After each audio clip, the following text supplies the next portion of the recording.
Ohlendorf has given up 9. He leads the staff in home runs given up. Jeff Karstens behind him with 8. Karstens will go tomorrow against Wandy Rodriguez. First pitch of the ball game, outside for a ball.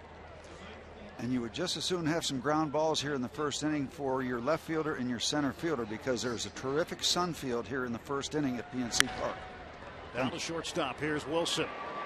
And he throws out the speedy Michael Bourne. Jack Wilson at shortstop. Rest of the defense for the Pirates in the outfield, left to right. Niger Morgan, Nate McLeod, Brandon Moss. And on the infield, LaRoche is at the corners. Wilson and Sanchez in the middle, with Jason Jaramillo doing the catching tonight for Ross Ohlendorf. And this is what I was talking about. You've got that line right there that will be a factor just in the first inning, top half and bottom half, but it is tough to pick up the ball. Miguel Tejada, National League Player of the Week currently. And he takes inside on the corner for a strike. Well, Tejada currently hitting .346. 5 home runs, 26 runs batted in. And he hits this one in the air down the right field line, and that will be a foul ball. Well, if you could order up a perfect evening, early summer evening for a baseball game, you would order up this kind of night, this kind of place, this kind of setting. It is just gorgeous. A spectacular night for a Major League Baseball game. 69 degrees at game time. Basically room temperature out here. And Tejada down the right field line. Brandon Moss will give it a look. Moss has a little bit of room, and he's not going to get it. That was close to being a chance for a spectacular catch. I think he might have looked at the fence just at the last moment. He wasn't able to reach in all that far. Just hoping for anything against Tejada. See, I think well, he's looking up there and then looking back at the fence, and then the chance is gone. But I think it's far enough away where he wasn't going to get it. But who knows? A lot of dialogue for foul ball. There's a lot you can say about a foul ball. Well, it's been a while. You guys been away. I got to get it in. You got to get it in now. Been holding it in for 10 days. Tejada's 0-2 is hit foul. Anything to say about that one? Well, no, it's foul ball. But it's good to see you guys back intact. 6 nights in Chicago. My goodness, that's I don't know if that's a good time or a sentence. First time in Major League Baseball history. The boys at the Elias Sports Bureau went back and looked, and they found out that the Pirates are now the only team ever to play the White Sox and Cubs in back-to-back series. And it was, you know what, though, the nice thing about it was Sunday, a day game on the south side, and then we didn't have to rush through security and get to the airport and fly somewhere. We just kind of drove 20 minutes back to the hotel and had a nice meal. Yep, the bodies all arrived back home. The livers are checked. Yep. Everybody's liver's intact. Everybody's still healthy. Here's the 1-2. That one is bounced at the plate. 2 balls, 2 strikes to Miguel Tejada. Well, Chicago was fun. It always is. The Pirates wish they would have won more games there. They went 2-4 in Chicago. It was an interesting trip because the Pirates won the first 3 games, so your goals change. Just missed inside. The count is now full. Yeah, you go on a 10-game road trip, you leave your city, you say, well, 5-5 wouldn't be all that bad. But when you start out 3-0, as you take a look at that fastball, apparently just missing. So you start out 3-0, your goals do change, and it just didn't work out all that well the rest of the trip. Had a chance at the sweep in Game 4 against Washington. Things just didn't work out. 3-2 pitch. This one is pounded. Thank you. Right off the roof of the Pirates dugout on the third base side. You know, sometimes you say a batter will foul something off to stay alive. Well, he fouled that off to keep Ohlendorf alive. That was ball 4. 1 down, top of the first. Miguel Tejada with an 11-game hitting streak currently. And it is ball 4. So a runner aboard with 1 out. The batter will be Lance Berkman. There is Cecil Cooper, first baseman. He had a .298 career batting average as a player. 3rd season on the Astros bench. We were talking about this in the open. Tejada is the hot bat in this lineup, but this is a potential very, very warm bat.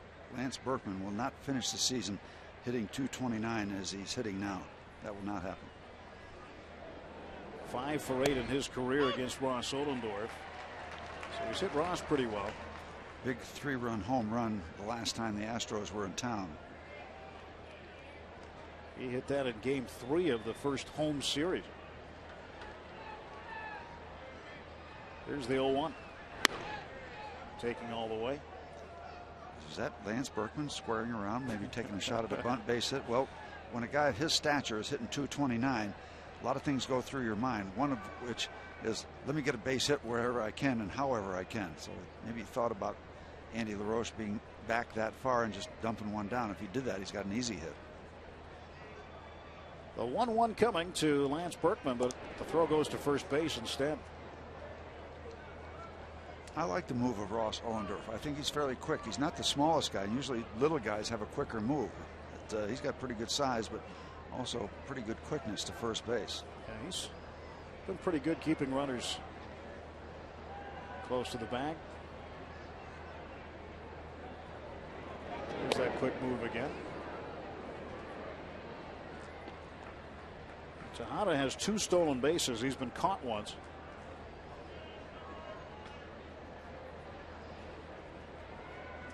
Tejada came up and made a real name for himself with Oakland before going over to Baltimore and now with Houston.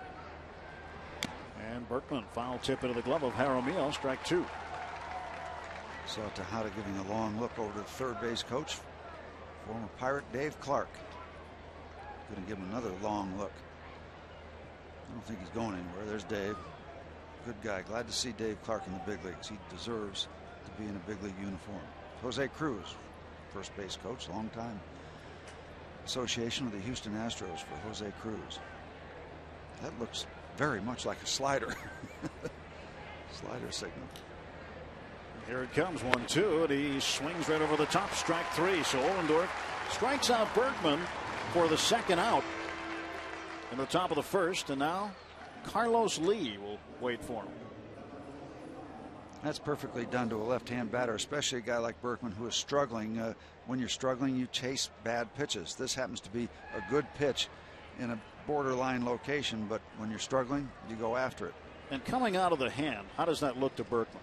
Well, slider is supposed to look very much like a fastball. It doesn't have as much spin. It doesn't have that early detection spin that a curveball has. So that's the positive thing about the slider. It's a trick pitch, basically.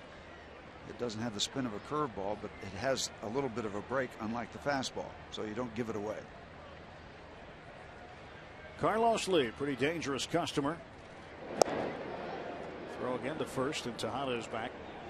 Tejada will run on occasion. He won't run all that much, but you know, all bets are off with the Houston Astros now. They've lost 7 in a row. They'll be trying anything to just break out of this.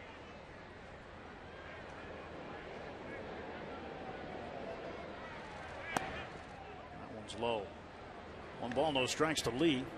We went through this. We have a little 8-game skid that Pirates are trying to do a lot of different things. Tried to move runners any way they could at times. 1-0 pitch. Gets away from Jaramillo, and down to second goes Tejada. First wild pitch of the year thrown by Ross Ollendorf. And for Ross, who's a sinker slider guy who can throw the ball in the dirt quite a bit, that one got away. Yeah, and Jaramillo, he moved out with the body. It just took that bad bounce. Usually you get the body out there with the hopes that you're going to smother the ball out in front. When it's out in front, they don't run. Off to the side or in back, they'll take off because it becomes a struggle for the catcher to orient himself, get prepared to throw from having his back turned to second base. 2-1 to Carlos Lee. As you would expect, Carlos Lee racking up the RBIs regardless of how the Astros are struggling. He's got 29. Good chance there'll be 3 numbers involved with his RBI total. There's strike 2. Good off-speed pitch, and that time Jaramillo was able to smother it. I think Lee thought he struck out for a second. He started walking briskly to the dugout. Keep going. And then realized. Keep going. We'll call you for delay of game. There's pretty much the same technique. That time he was able to smother the ball. I think right about here he realizes, oh, that's only 2. Hasn't driven in a run in the last 10 games. 2 balls, 2 strikes to Hot at second. That one's in the dirt, 3-2. Jaramillo getting a little workout here in the first inning. We talked about Ohlendorf's quality start last time out. There have been, I don't know what the count is, but I'm submitting that there's been about 10 quality starts that we have not come away with wins. You cannot give the quality starts away. Those are the ones you have to lock up. There's a lot of borderline games that can go either way, but your quality starts, you've got to win as many of those as you possibly can. And you should win a high percentage of those quality starts. 2 outs. Here's the 3-2. Doesn't come. Well, Ohlendorf had a quality start. Almost had his first complete game. His last time out Saturday against the White Sox, went 7 2/3 innings in a 2-0 shutout. Pirates couldn't get a run for him. He would have had a complete game and a loss. And if he had that, the Pirates would have had 2 complete games in a row with losses, as Zach Duke had the same situation the night before.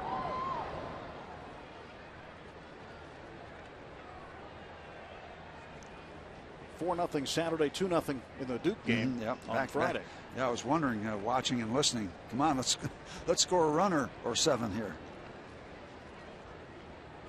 It was interesting because we talked about the Pirates being in Chicago for so long, first time in history. But I mean, a meaningful stat was the White Sox were the first team ever in baseball's history to give up 20 runs and then shut out their next 2 opponents, which they did. They lost 20-1 to Minnesota on Thursday of last week, and then shut out the Pirates on Friday and Saturday before the Pirates got them Sunday. There's ball 4 to Carlos Lee. So the force play back on with 2 outs, and the batter will be Hunter Pence. Time to take a look at Steve's keys to the game, brought to you by A&L Motors. Yeah, continue the maturation process for Ross Ohlendorf. He's really getting his feet wet as a major league starter, and I think that education is continuing, and I think he's improving. So that process is in a positive direction, and just hope we can keep it going. And then also try to jump on Brian Muller's 8.31 ERA. Now, Brian Muller's been around. He's won a lot of games. I'm taking nothing away from his abilities as a pitcher, but right now he's not pitching well, as evidenced by the ERA. So you might be catching him at the right time, and you're going to have to try to keep at him and take advantage of that. 8.31 ERA. You should have some opportunities. Hunter Pence, right fielder, takes a healthy cut and misses. Hey, talking about Muller. The opposition batting average against Brian Muller, 365. Well, take a look at this also, and Greg Brown brought this to my attention. Right-hand batters, the right-hand pitcher, right-hand batters hitting an even 500. That's 500. Wow. Pirates have a few of those in the lineup tonight. But again, we said some things about Gavin Floyd with a 7.71 ERA last week in Chicago. Pirates didn't get it done. That was only 7. Yeah, that's all. This one's 8. I remember what happened when I had an 8 ERA. They said, go find another job. And they were right. No balls and 2 strikes to Hunter Pence.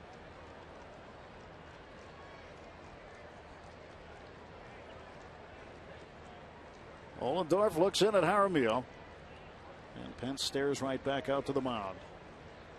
Runners lead from first and second, and here is the pitch. Buzz the tower.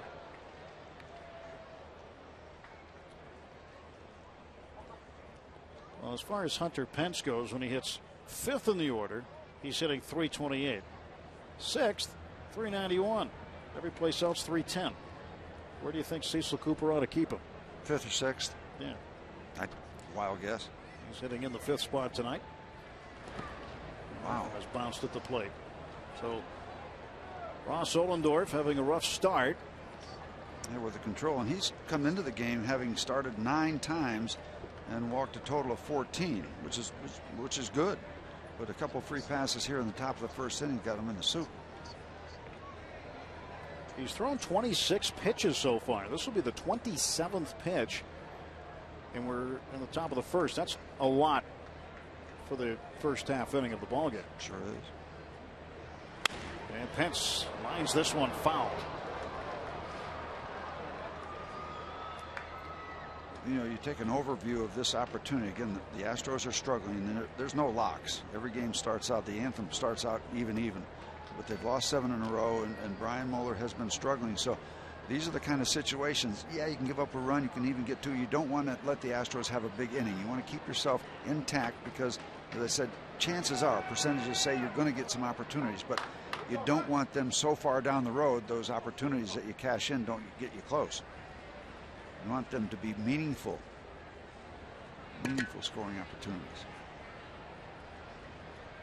2-2 to Hunter Pence. Ollendorf trying to find a rhythm here in the first inning.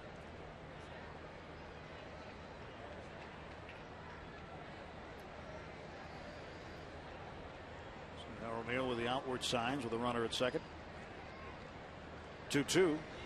This one is a little chopper to the left side. Going to be a tough play for Wilson. The only play that he had was to try to force out Tejada. Now the bases are loaded. That's a good bit of base running by Tejada because he had nowhere to go, and he stayed right at third base. If he budges off 1 foot, Jack very alertly did a little side shuffle toss to Andy LaRoche, and that was nicely done by the offense and the defense. That's Jack's only chance, and he kind of backhands it over to Andy. And if Tejada goes 1 step past, he's out. But he did a good job of staying where he should. So they both did the right thing, and the Astros keep it going. And now Joe Kerrigan talking with Ross Ollendorf. Bases loaded, top of the first inning, still no score, 2 outs. Pirates still have a chance to get out of this. If they get Rodriguez here, then it just goes as a 0. Yep, but there again, you can't get Hunter Pence out when he's in the 5th or 6th spot. Ooh. And by the way, Ivan Rodriguez has been around a long time. This is a good veteran hitter, and it's going to be a challenge for Ross Ollendorf. This could be a big out for him or a big situation for the Astros. Ivan Rodriguez. He takes a strike. Hit his 300th career home run on Sunday. Rodriguez, number 4 all time in games caught by a catcher. 2,214th tonight. Future Hall of Famer, not if, it's just a matter of when. And he hits this one down the right field line, foul.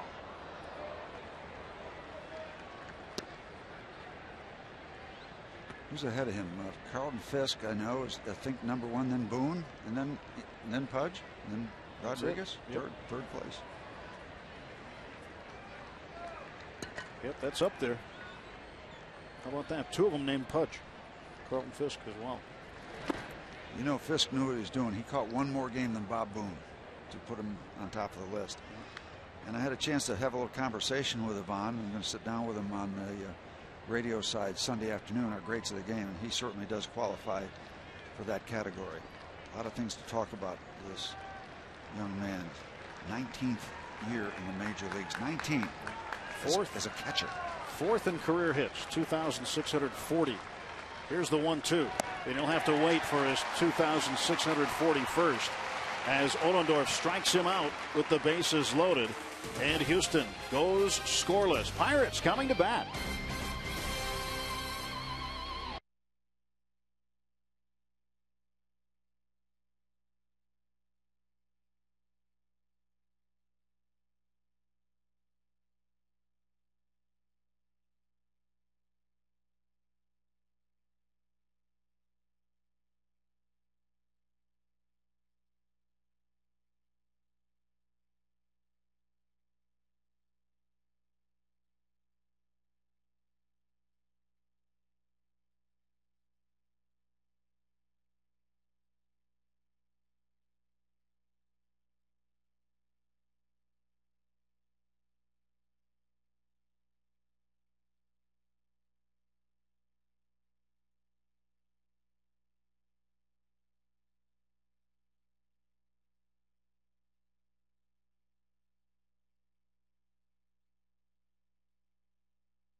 Bucco's starting lineup against Brian Moeller and the Astros, brought to you by PNC. Niger Morgan leads off. Freddie Sanchez, who's been red hot lately, against Brian Moeller, 9 for 15. He went 6 for 6 the other night. Nate McLouth, LaRoche, Moss, LaRoche, Jaramillo, Wilson, and Ohlendorf hitting ninth against Brian Moeller. Yeah, this 37-year-old veteran right-hander. He's won 76 Major League ball games, including 11 for the Astros last year. Again, a high ERA. We've talked a lot about that, but this guy's been around. He knows how to pitch. He is making his 7th start. In the first 6 starts, he has walked only 7 batters. So when you go up to home plate, be ready to turn the bat loose. He will throw the ball in the strike zone. He, as we said, has been around. This is his 12th Major League season, 6'3", 235, out of Rockingham, North Carolina. And Moeller's pitch to Niger Morgan misses. And Brian Moeller won 14 games for Detroit back in 1998. He's been around. He was taken by Detroit in '93 in the 6th round. And he's played for the Tigers, the Reds, played for Houston, then went over to Florida, then came back to Houston. And in both 2007 and 2008, made the team as a non-roster invitee out of spring training. You've got to give a guy credit. He's hung in there. He's had some disappointments, but when you come to spring training as a non-roster player 2 consecutive years and stay around, well, then shows a little fortitude. Morgan out in front of that one, 2-2. Good changeup. He missed some time this year, earlier, middle April, early May, with some knee problems. That's why he's only making his 7th start. And no stranger to the Pirates. This is career start number 13 against the Bucks. 2-2 towards second base. Masonette throws him out.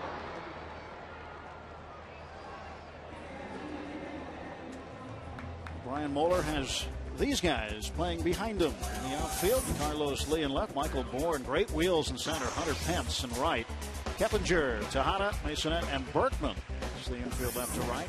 Ivan Pudge Rodriguez behind the plate. Pudge didn't have a job at spring training. Went to the World Baseball Classic, had a great WBC, and the Astros had a need and they signed him. Well, it was great. He gets an opportunity to be the all-time leading catcher in terms of games played, and he will pass Bob Boone and Carlton Fisk in the very near future.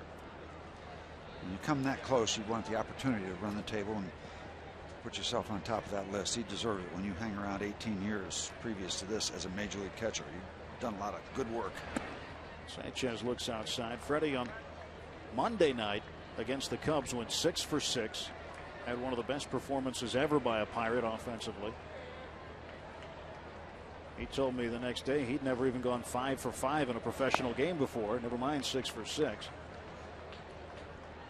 And then in the rain-shortened game, he went 2 for 3 in 3 at-bats in the 5-inning game. That's when the Cubs ordered rain. Cubs did order the weather up. There's one down to Masonette again. 2 men out. I was thinking of Masonette. Isn't that the name of a famous French restaurant, Masonette? You've probably been there. Yeah, right. Au contraire. They have a nice escargot. Here's Nate McLouth. McLouth is first among National League center fielders with 31 runs batted in.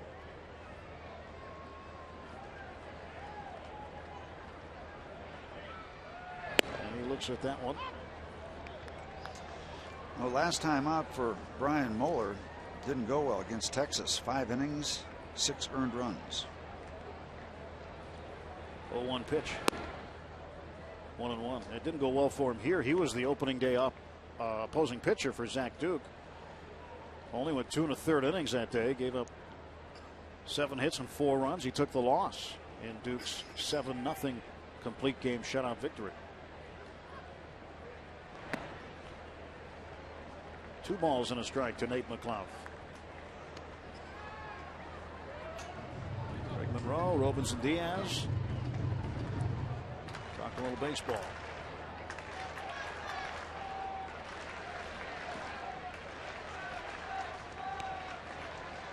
Here comes to Nate. And he fouls it away. 6 starts for Moeller. He's given up 5 home runs. I mentioned that this is his 13th career start against the Pirates. First 12, 5 and 6. 5 wins, 6 losses against the Bucks.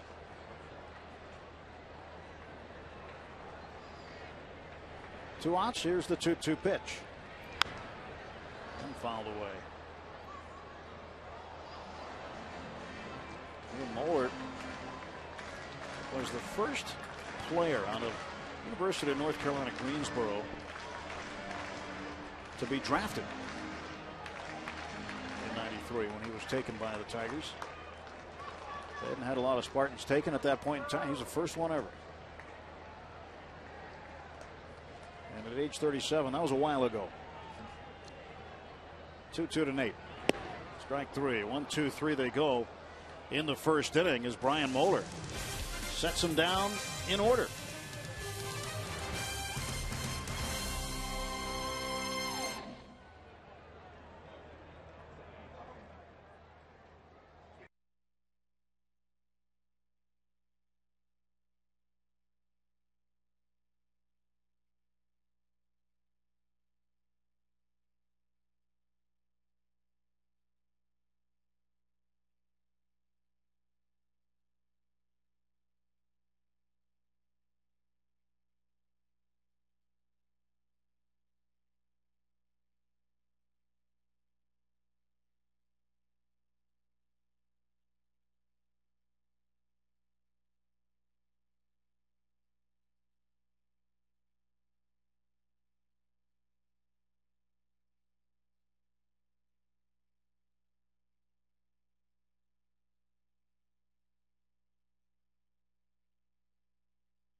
He says, my wrist feels good. Once I get the green light, I hope I can get back in as short a time as possible. Will probably be overly conservative, which Ryan probably doesn't want to hear. That's from Neil Huntington, Pirates general manager. But he did get a CT scan yesterday on the day off, and he is now able to start a range of motion and strengthening exercises on his wrist while he continues his overall conditioning. He can actually go out and catch pitchers in the bullpen, but is not allowed to throw. And will not yet be allowed to continue any baseball-related activities other than those he just described. And there's one out quickly as Jeff Keppinger flies out to Nyjer Morgan, 1 away. Love to have a little efficiency from Ross in this second inning. He threw, what, 32 pitches first inning? That's a career high for him and in a single inning. And interesting, though, there's still a 0 up on that line score. So able to get the big last out. Masonette. And that one's in there for a strike. When you watch Ross Ollendorf in his windup, you can focus in on him. It's looked like almost a little stutter step for balance and a little timing thing. A little hesitation as he gets ready to come forward. Down to third and inside of third. That could be a double. And a bounce right out to Jack Wilson. And Nyjer Morgan has to help out Jack.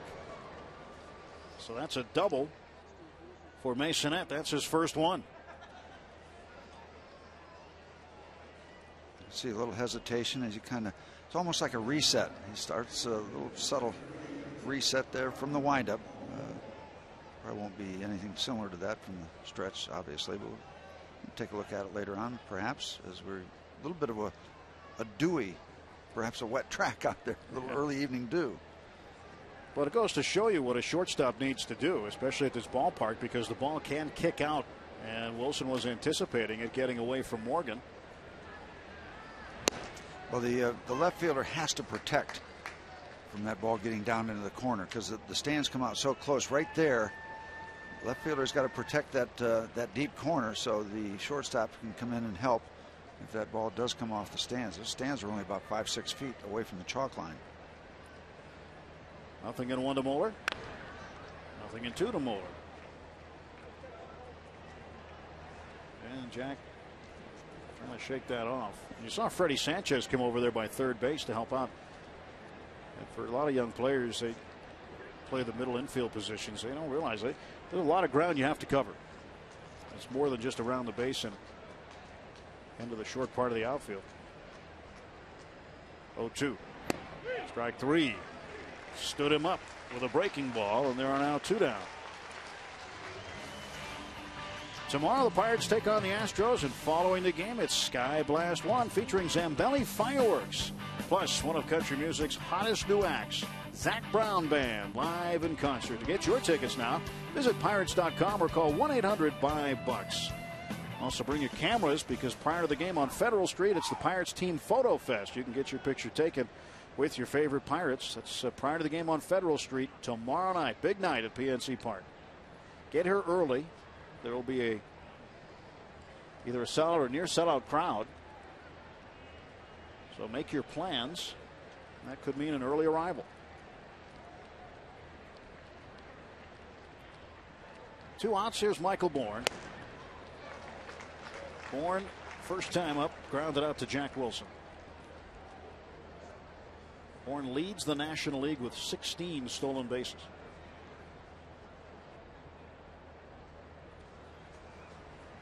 One. Strike 2. Now Ollendorf got the pitcher Moeller, then starts Bourne with 2 strikes. Last pitch, a good off-speed pitch, good arm action, not telegraphing the fact that it was not a fastball, not giving away the changeup. 0-2 pitch. This one is into center field.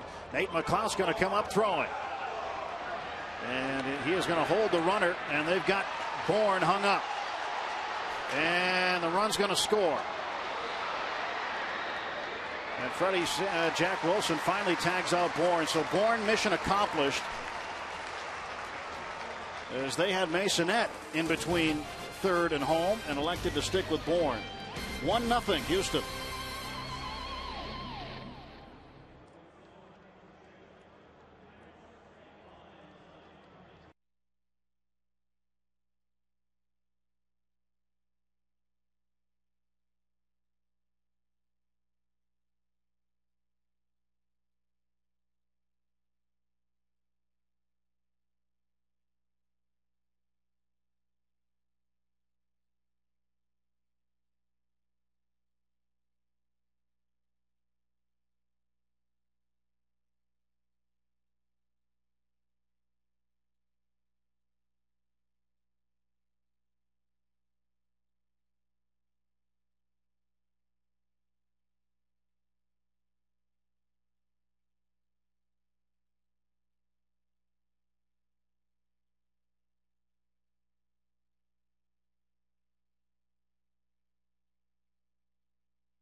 Masonette stopping there, and then the rundown occurs.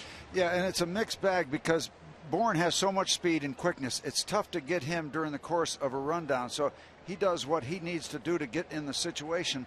Although if he does, I don't give him an A+, because if they get him and keep Masonette there, now you've taken the bat out of Tejada's, the hot bat of Miguel Tejada. But his quickness creates a situation where they can get him.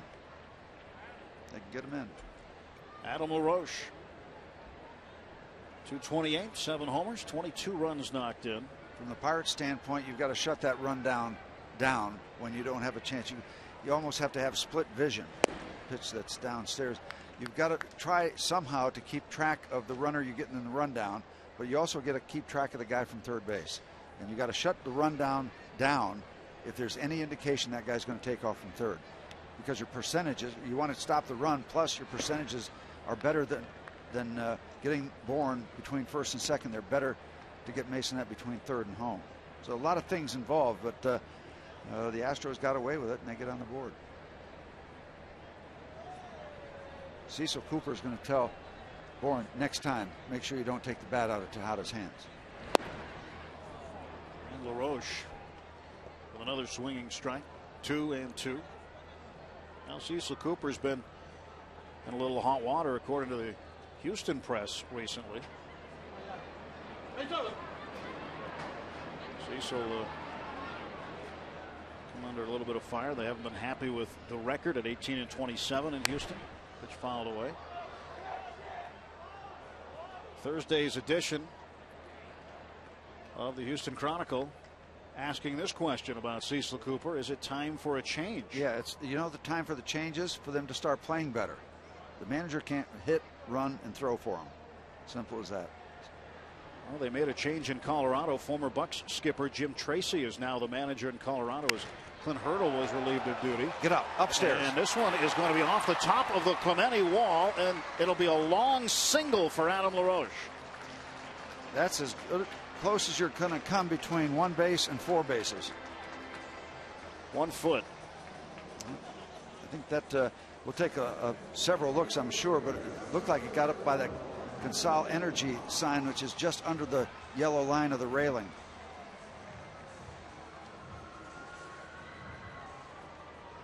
This will be a good look at the flight path of a baseball here. Oh, just missed.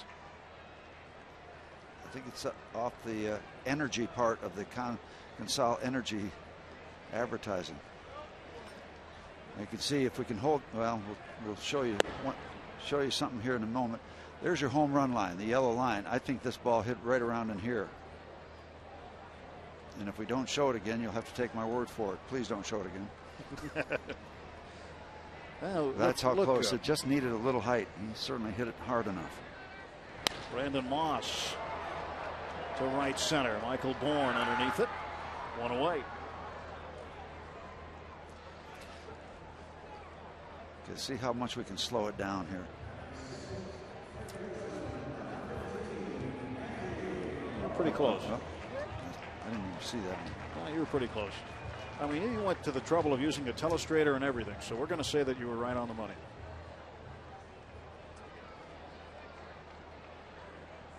One out. Here is Andy LaRoche. Had an 11-game hitting streak snapped in Chicago against the Cubs. He has had 2 long hitting streaks this year of 11 games.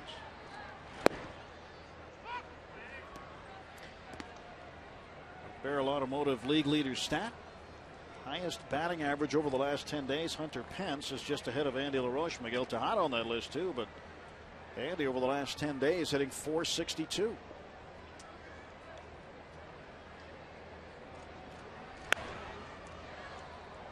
Pence has already got his base hit tonight.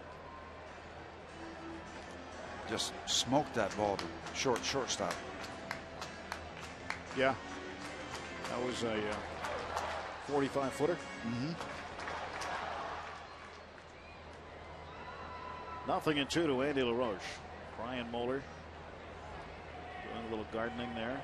He toes the rubber on the third base side. And LaRoche hits this one up in the air to center. All day for Michael Bourne. There are now 2 down.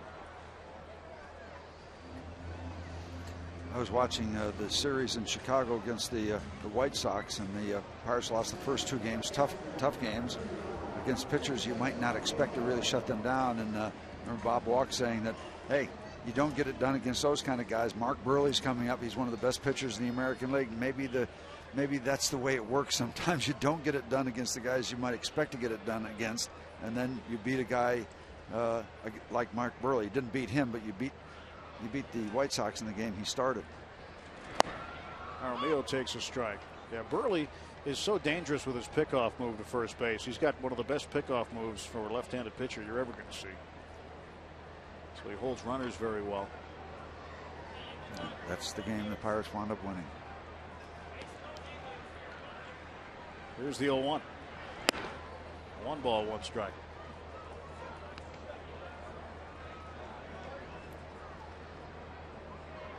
See where he goes all the way over to the third base side of the rubber. A lot of guys have their spots. Mullers is there. Armillo to left field. Carlos Lee, an easy play.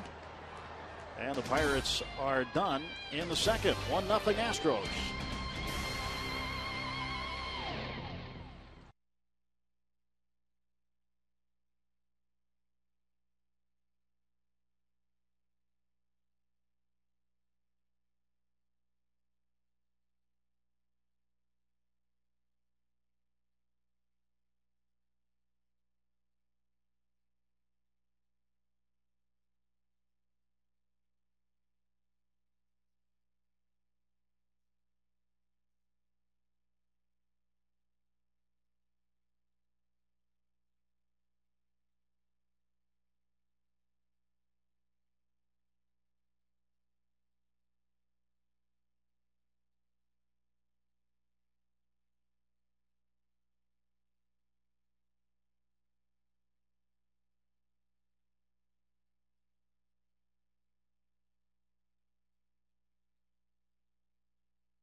(1991) Zane Smith recorded his second career one-hitter as the Pirates defeated the Cardinals 6-0. The only hit, a triple by Jose Oquendo, came in the third inning. The defense was getting it done. And I bet that game took about 1 hour and 30 minutes the way Zane Smith used to work.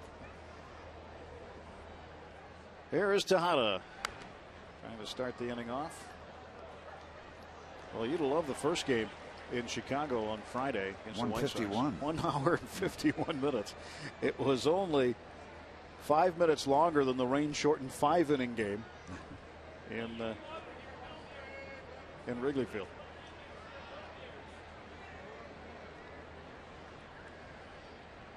Here's the 0-1. Let's see if we can focus in on Ross Ollendorf. From the time he gets the sign, watch the footwork. Kind of moving around, looking in. He's got it now. Now he'll start right there and then stop. Yep. Now here we go. Ow. You could hear Tejada hollering all the way up here. Ow. Yeah, that hurts. Let's see where he got it exactly. Top of the ankle. Looked like the inside of the left ankle. Appreciate the family rating language. Just yes. Nothing else. Oh, my ankle hurts. It's like a country and western song. Oh, my ankle hurts.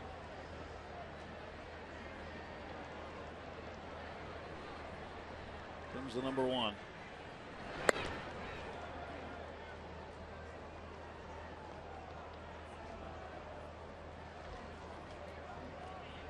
So Jaramillo's looking over at the bench. He gets the sign from the bench from Gary Varsho. Outside, setting up. Past the diving Andy LaRoche and a base hit for Tejada. Not quite far enough outside.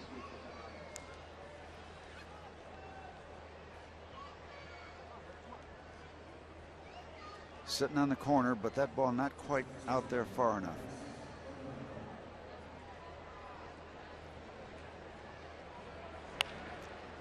Get that slider out a little bit further. That might become a routine ground ball to the shortstop. Tejada now with a 12-game hitting streak. Former MVP in the American League in 2002. So this is not new territory for Miguel Tejada. Ollendorf struck out Berkman last time. This time Berkman hits it to center field. Backpedaling is Nate McLeod. And Tejada trying to tag. And Freddie's got him.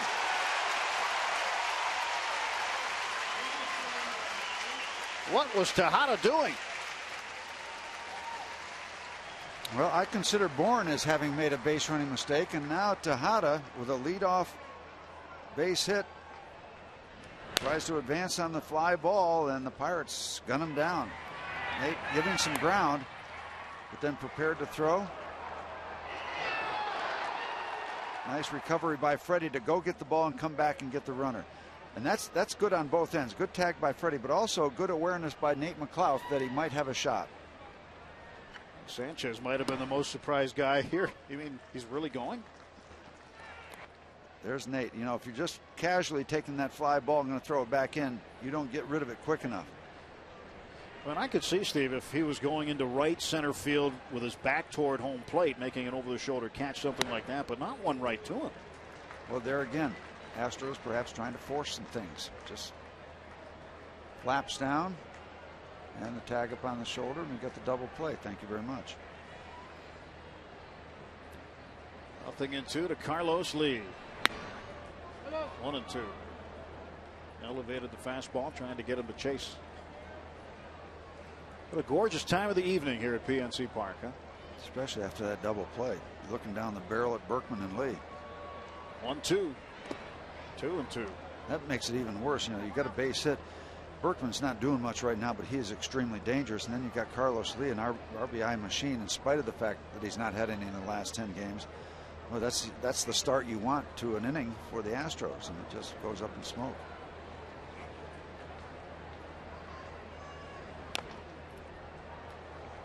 Pirates now with 53 double plays. Leads the National League. 179 of them last year to lead the National League.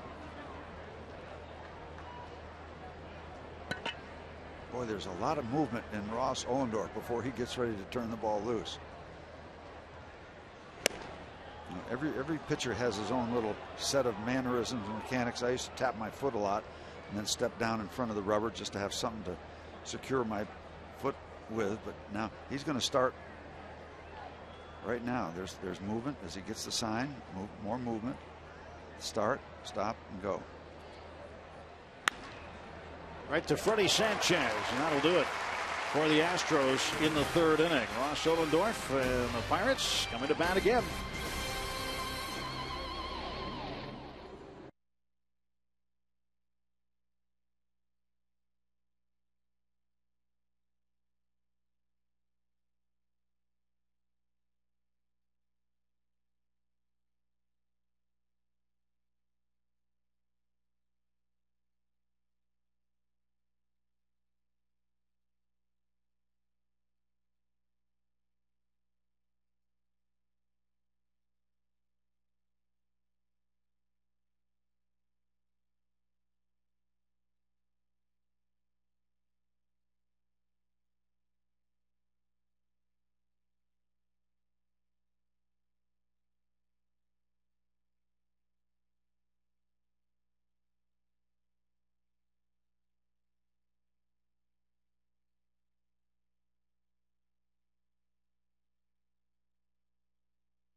Biggest hit is back. Don't miss a sneak peek of Ice Road Truckers at the bottom of the 6th inning. And the Parrot doing his thing. Getting into it early this evening. Ice Road Truckers, stand by for that, bottom of the 6th. That's a cool thing on History Channel. Jack Wilson will lead off, followed by Ohlendorf in the top of the order. And Jack pops it up. Pudge Rodriguez makes the catch, and Wilson retired quickly, 1 away.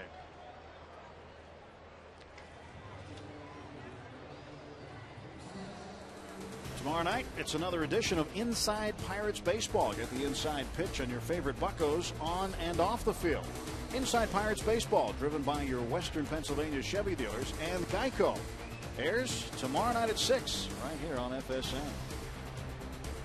Be a nice feature on John Graybo on that one.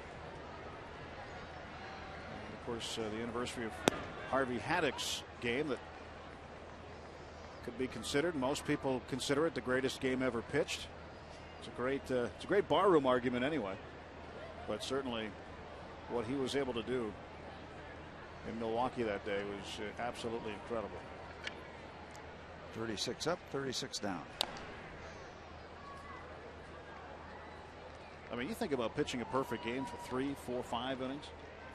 Never mind 12. A lot of guys have gone a month without 36 scoreless innings, let alone in a row. Was that the Pirates version of the rally monkey? Angels have that. I don't know. Well, looks like it. Pitch outside to Ohlendorf. Yeah. Look at that. And he's got a peg leg too. Look at that. Kind of interesting. Rally Pirate. I don't want to know how he lost his leg. Dog, probably. He's hanging around tonight. Hang in there, Ollie. Anna. Cheese. I think Cheese might be due tonight. So Ohlendorf is out, and here's Nyjer Morgan. So the guy with an 8.31 ERA, you can see or you can feel that ERA melting down and that lower getting number lower as we go along. That's what the Pirates didn't want to do. They needed to get to Moeller. As Morgan looks at it. Freddie Sanchez told me the other day, we were sitting in the dugout in Chicago, and he said, we go as Nyjer Morgan goes. He said, when Nyjer gets on, we normally score. We make something happen.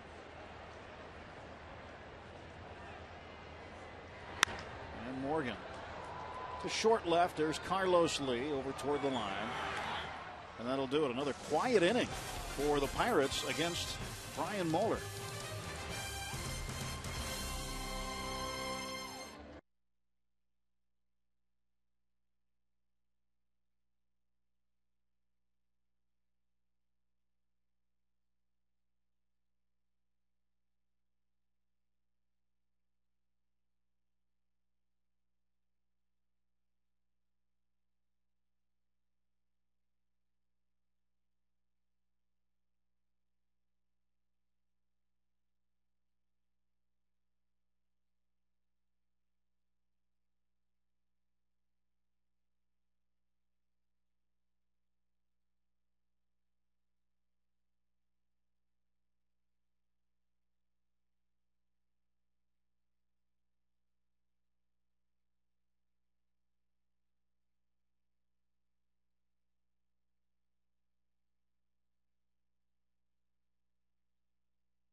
163. August 9th. What time did they finally put that game to bed? After last call. It was. Give you the answer. We'll start with that. In the bottom of the inning. Work backwards. Well, there's the Everett family enjoying their first game at PNC. All right. Welcome. Eating the cotton candy. Obstructed view seats. One of my sons has. They're having a blast today. Ollendorf pitch to Pence, and this one's hit pretty well to left center field. Going back on it is Niger Morgan, and he makes the catch in the north side notch. I was wondering who was going to get that. I thought both of them had a chance. I was just concerned about communication. They both have enough speed to run that ball down in the biggest part of the ballpark. Niger gets it. Pence really hit this one well. Nate peels off just at the last moment, and Niger brings it in. Niger Morgan using the wheels. Yep. I've seen that kind of scenario where both guys peel off at the last minute and the ball falls. But when you take charge, you just got to run the table, follow it through. He didn't have that big a swing on that ball. He just caught it absolutely flush, had a lot of carry. There's a kind of a gentle, very gentle, pleasant carrying breeze out to left field.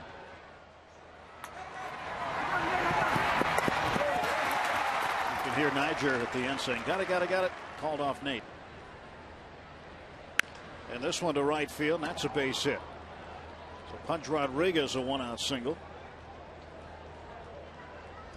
He's probably telling Jose Cruz now, I wish I had that in the first inning when I got up with the bases loaded. Didn't happen then, it happens now for him. Career base hit 2,641.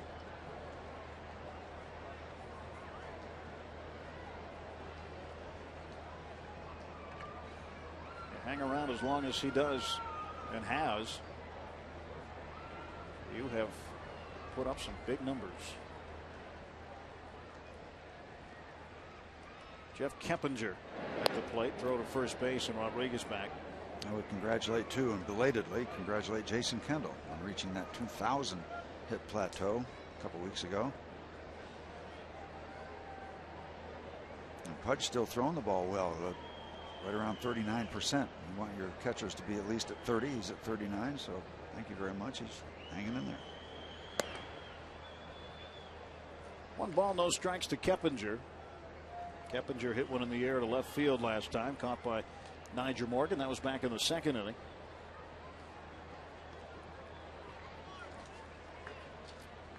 Keppinger hitting .310 currently. Good look at the lead of Ivan Rodriguez.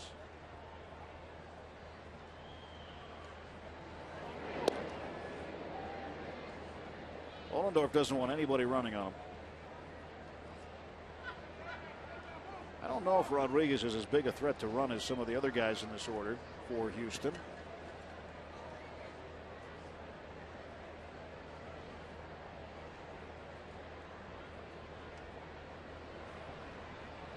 The 1-0 pitch coming to Jeff Keppinger.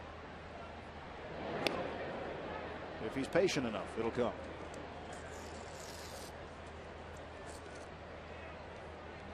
Adam LaRoche will have a word with Ross Ollendorf. And Ollendorf has a bit of a chuckle.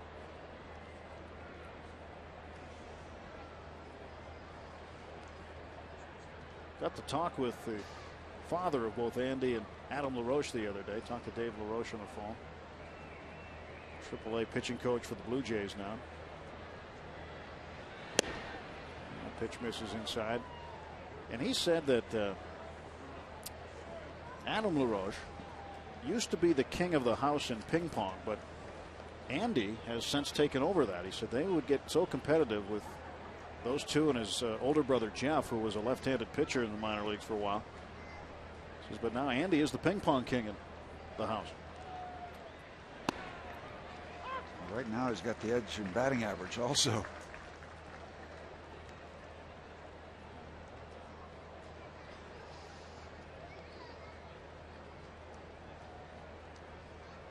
Jose Cruz. Mr. and Mrs. LaRoche raised a bunch of athletes. They did. 2 balls, 1 strike. And the pitch. There goes Rodriguez, and the ball is fouled away.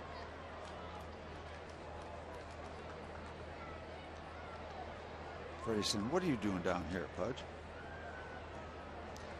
They're so good at what they've been doing. They named a college after them. Yeah, it's the table tennis college. No. LaRoche College. No, it's not. Well-respected LaRoche College out in North Hills. 2-2 to Keppinger. He's been at the plate a while. 1 down, top of the 4th. 1-0 Astros. And the pitch. And there is strike 3. 4th strikeout for Ross Ollendorf. And there are now 2 away for the second baseman, Edwin Masonette. Ball just darted down and away from Keppinger. I got Berkman on that a similar type of a slider down and away. He's fast approaching his career high in strikeouts. Early major league career, a modest 5. But gaining on it. He's found other ways to get guys out. He hasn't been a pitcher who's been reliant on the strikeout. He's gotten a lot more guys out on ground balls.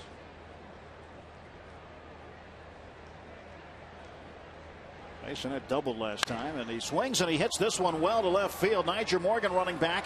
Morgan on the track. He leaps, and this one's gone. A 2-run home run by Edwin Masonette, his first. And he's having himself a game. His first double in the second inning, and now his first home run. It is 3-0 Astros.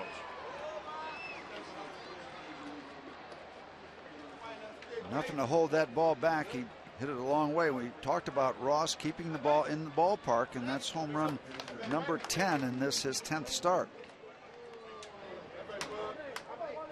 And Masonette would like this ball back to put on the mantelpiece, his first big league home run. Niger gave it all he could, almost tumbling into the stands. He's playing very shallow. He wasn't playing deep at all. Long trip back there, but ran out of track, literally, warning track. So now Ollendorf's job is to get Moeller. Take a look at Morgan, this effort. Long trip.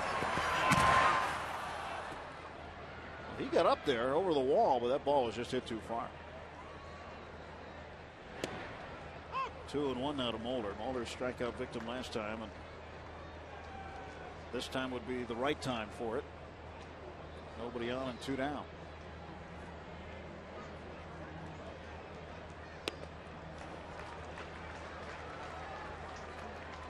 Let's take a look at the vertical leap of Niger Morgan.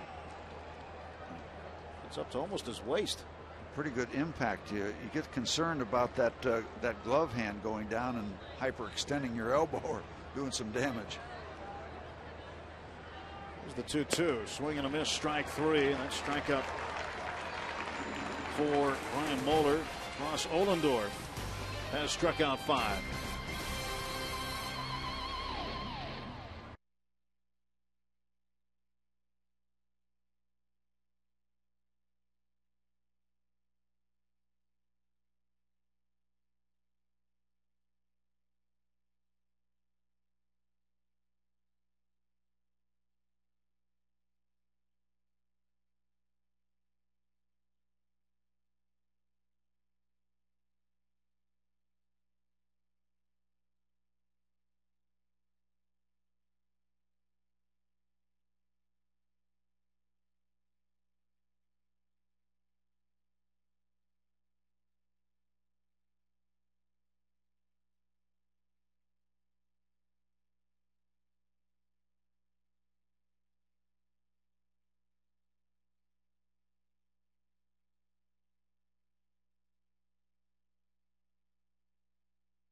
Answer, we asked you the question.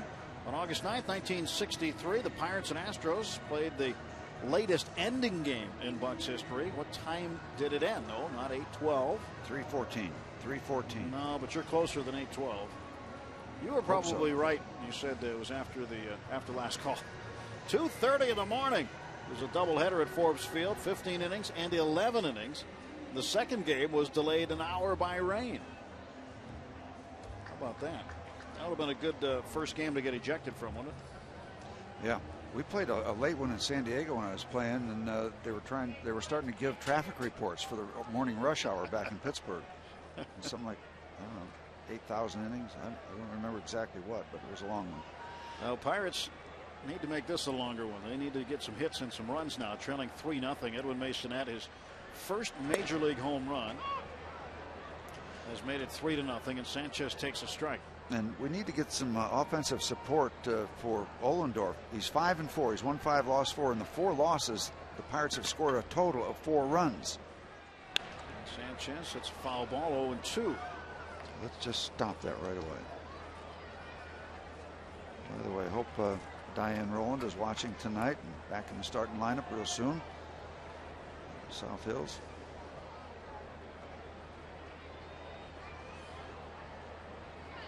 Oh, 2 pitch. 1 ball, 2 strikes.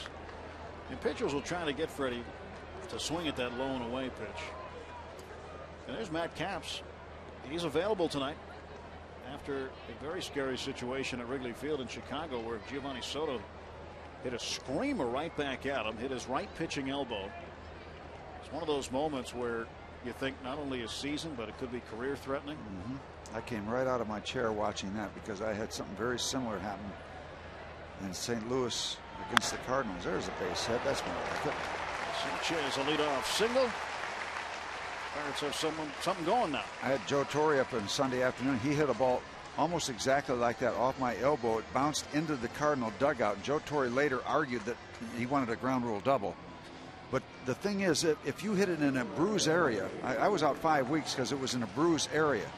But if you're hit on the bone, more on the bone, either the bone is broken or you're going to be able to pitch fairly soon after that because you don't have the bruising and the swelling. And later on, I had a ball right off the elbow and didn't miss a turn. But if it hits that softer area, then you're going to have the bruising. That's when you'll miss more time. Wow. And Nate McLeod pops this one up and out of play. But you are vulnerable out there on the mound. Joe Torre wanted a ground rule double. He wanted a ground rule double. The ball bounced off my elbow into their dugout. Did it hit the ground before it went into the dugout? I have no idea. I was screaming. You're the wrong guy to ask. Well, that's kind of nervy. You're there writhing in pain, and he wants an extra base out of it. Joe wants 2 bases. McLeod. See, Joe didn't have too many infield hits. No.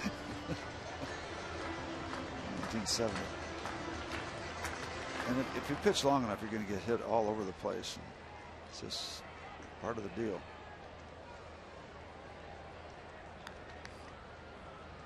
I'll have to see if he remembers that in September when we see the Dodgers. He'll remember it. I want to find out why he was arguing for a ground rule double. Because that's what what hitters do. It went out of play, is what you're saying. So he wanted the extra base. McLeod takes strike 3. And Nate McLeod has struck out twice to start the ball game. This upcoming Sunday, the Pirates host the Astros again. It's a Kids Day at the ballpark. Kids 14 and under will receive a Matt Capps replica batting practice jersey, compliments of Ballpark Franks and Giant Eagle. To get tickets for this or any Kids Sunday game, call 1-800-5-BUCKS or visit Pirates.com. Family Fun Zone on Federal Street prior to the game, and the kids get to run the bases post-game. Make sure you and your kids get out here for that. Plenty of kids here tonight enjoying it. Maybe those guys will be back Sunday. 1 out and 1 on for the Pirates, and Adam LaRoche at the plate. LaRoche singled off the top of the Clemente wall. A very long single. He was just a foot or so away from hitting a home run.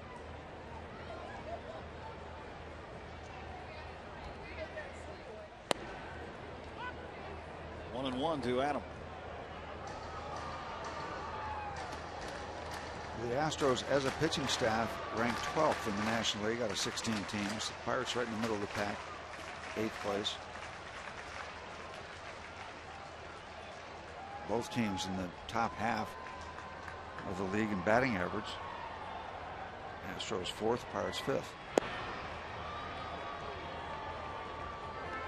The Pirates had a pretty good run on the road trip in batting average until they ran into the White Sox for the first 2 games, and that carried over from Sunday, where they had a number of hits and had a season high 18 hits in game 1 on Monday night against the Cubs. There's a strike, 2-2. Rodriguez wants to go out and have a word with Brian Moeller. There's a lot of baseball experience on the mound right now. Ron Rodriguez and Brian Moeller. 19th year for Pudge, catcher, and 13th year or 12th year for Brian Moeller.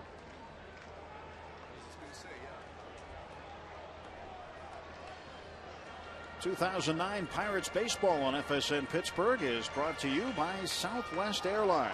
Book your next trip at southwest.com.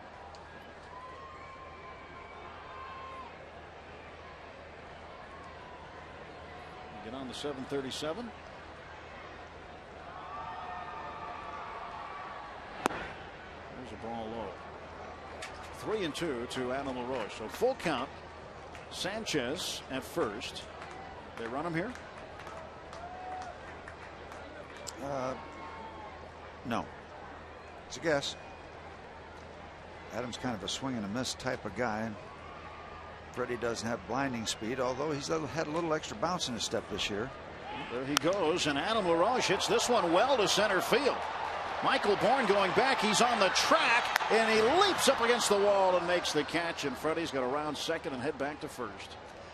That was interesting because Bourne will take another look at it, but I don't know if he needed to leap or not. I thought he had a step or two between him and the wall, but that's a moot point. This ball had a lot of carry to it, but a lot of height also, where Bourne had time to measure it.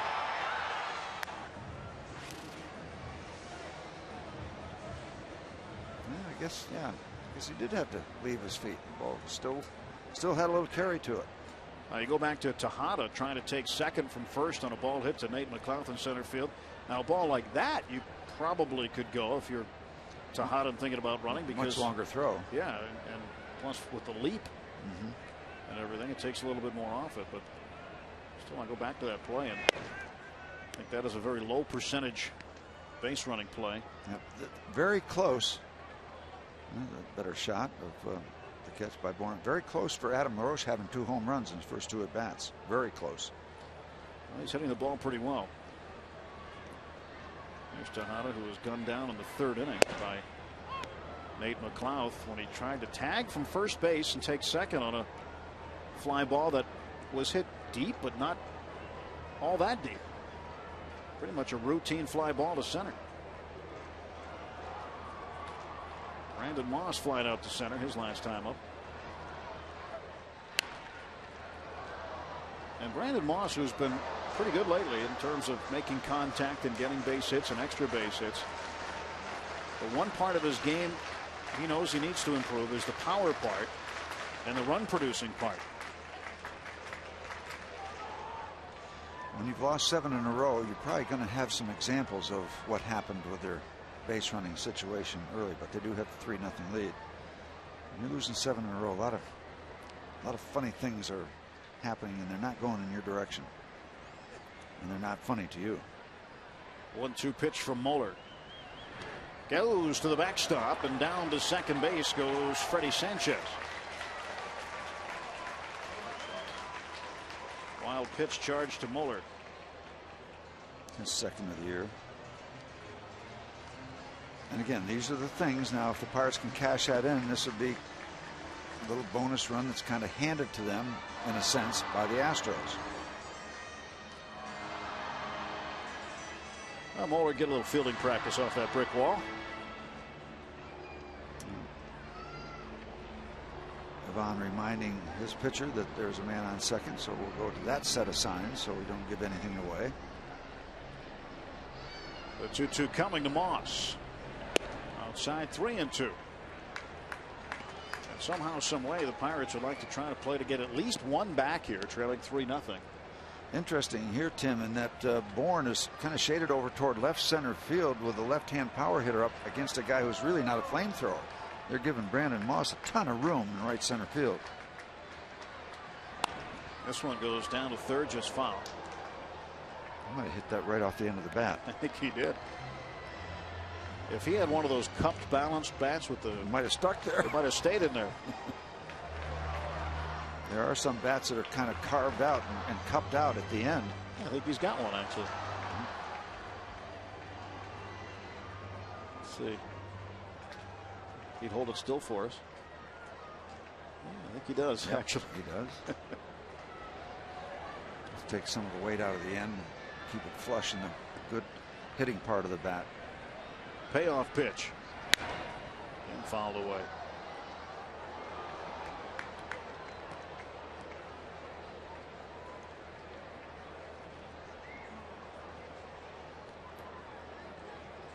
There you can see the cupped end where the end of it's kind of hollowed out.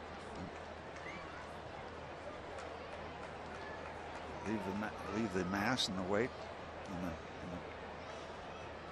hitting part of the bat, not at the end. There comes a 3-2 again to Moss. And again it's fouled away. Making himself a tough out against Brian Moeller right now.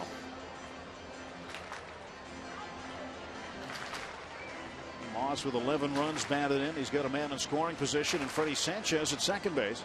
Well, this is tricky now. I think the pitcher and the catcher each have a baseball.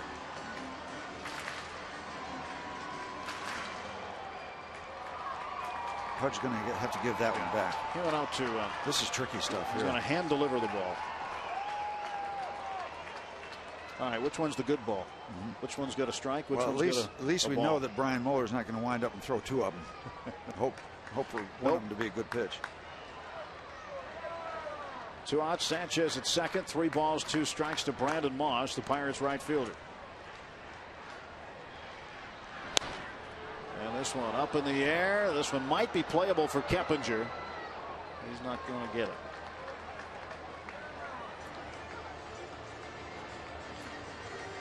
Brandon Moss working him. Well, Moss will be looking at his 10th pitch here from Moeller. That's okay, as long as you make the other guy tired.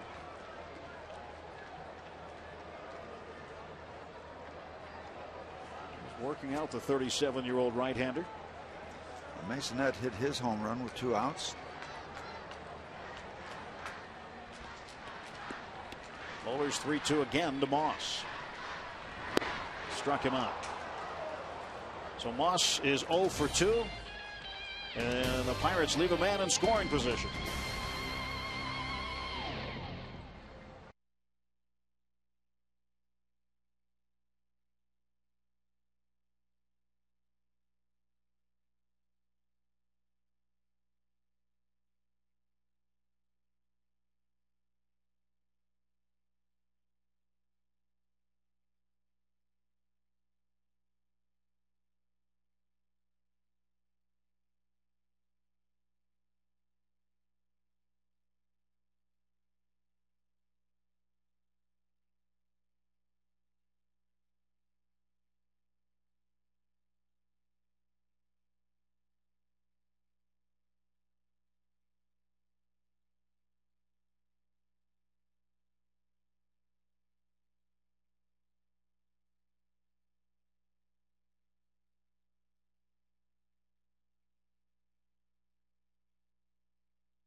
fastball.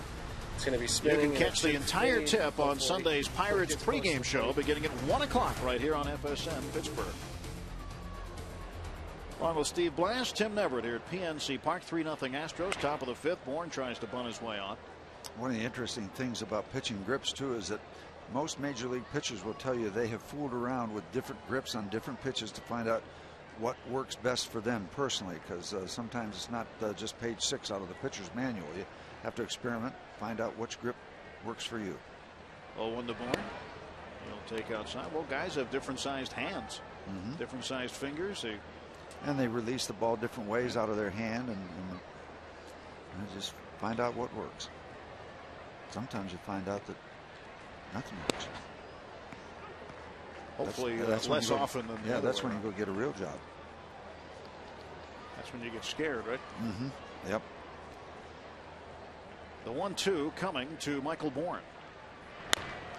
And a chopper down to Andy LaRoche. One away.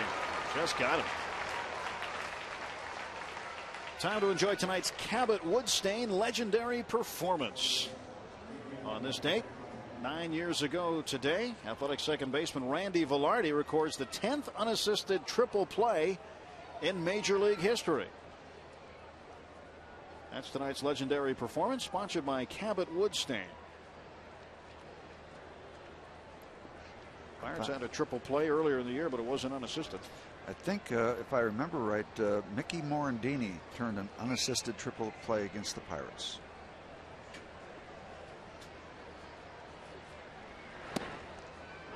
One is in there for a strike.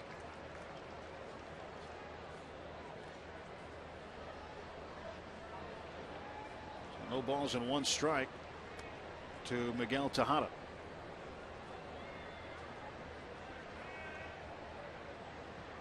Singled last time up, thrown out, trying to go to second from first on a fly ball to center field. He might have made third on that one if he tagged from second and went to third. Yeah. Mickey Morandini, a native of Western Pennsylvania. 1-1 pitch, and this one fouled away. 1-2. A lot of opportunities left for the Pirates, and important for Russ Ohlendorf to keep the Astros right where they are. Andy LaRoche will have some more chances.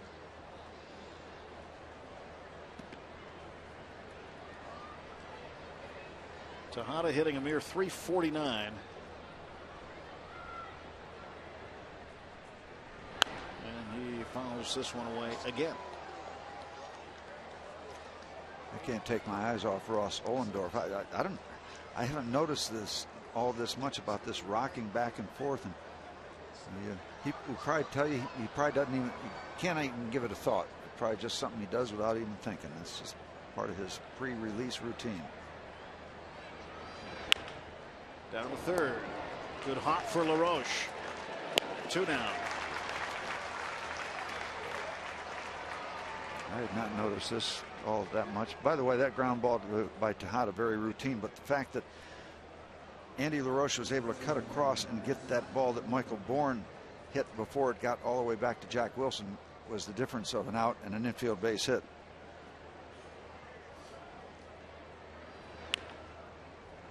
Easy chop for Andy. Plenty of time. Gets it. The good work done by Andy LaRoche at third base on that play, and especially on the previous play against Michael Bourne. Lance Berkman.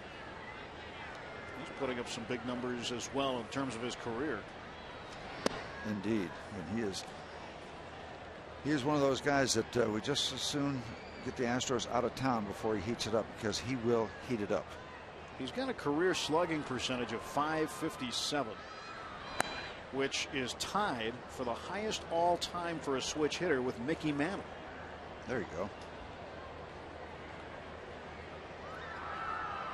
298 career home runs, needs 2 more to become the 7th switch hitter in history to have 300.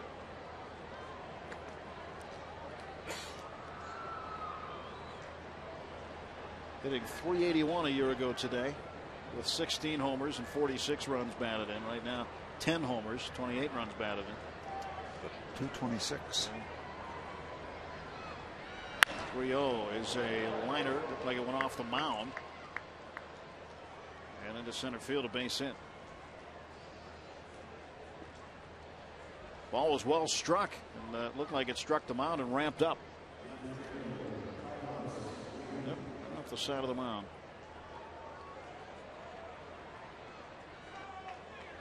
Look from the southwest field cam shows you how that mound acts like a ramp sometimes. That kind of bounce can turn it back to a second baseman too, and on the other side it can turn it back to a shortstop. 1 on with 2 outs. Here's Carlos Lee.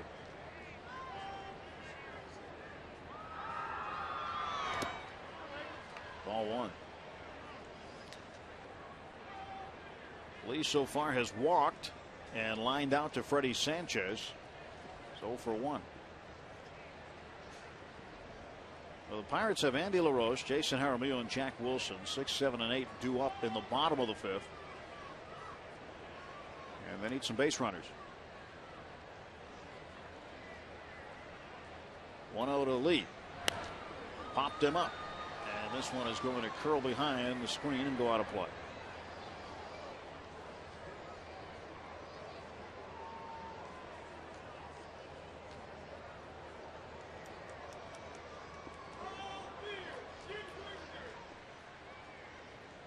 This is game 1 of 7 this week right here at PNC Park. 3 against the Astros. Then the Mets come in for the first time this year. The Metropolitans with their brand new baseball field. They'll leave their baseball field behind, thankfully. Here's the 1-1. So there's a strike, 1 and 2. Yeah, we have a much better view here than we do in the radio booth at Citi Field. Really? Yeah. And it's brand new. It's brand new. That one called a strike. We got a brand new call there. Actually, a replay of a brand new call. Carlos Lee accepting the decision reluctantly. 2 outs. Man aboard and the throw over to first base. And Berkman is back. Yeah, the TV booth at Citi Field view is fine. You move over to the radio side. We actually one night had to have a guy removed. I couldn't see home plate. What's the problem? The way it was constructed, they have seats that are in front of you, and if people sit there, their heads are in the way. Like some of the old spring training sites. Worse. But yeah, you're right. I mean, it was like that. You can't see. And it's interesting. I would think that some of the fans in New York have some very interesting things to say that might be heard in the booth. Especially when they just get asked to leave their seat. Which this very large gentleman did. He turned around and expressed his displeasure so everybody could hear it. Wasn't his seat anyway. The 1-2. 2 balls, 2 strikes.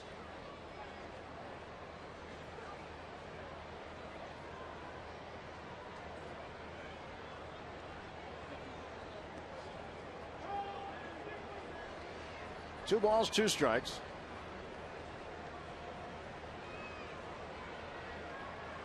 Ollendorf, a long look in at Jaramillo. 2-2. Broke his bat.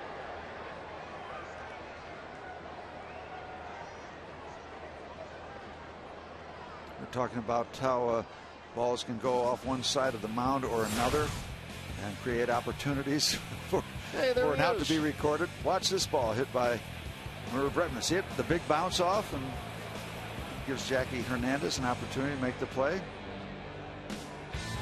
Who's that guy, number 28? How to be skinny again. You recognize him? But that, yeah, that was a big bounce and a fortunate one.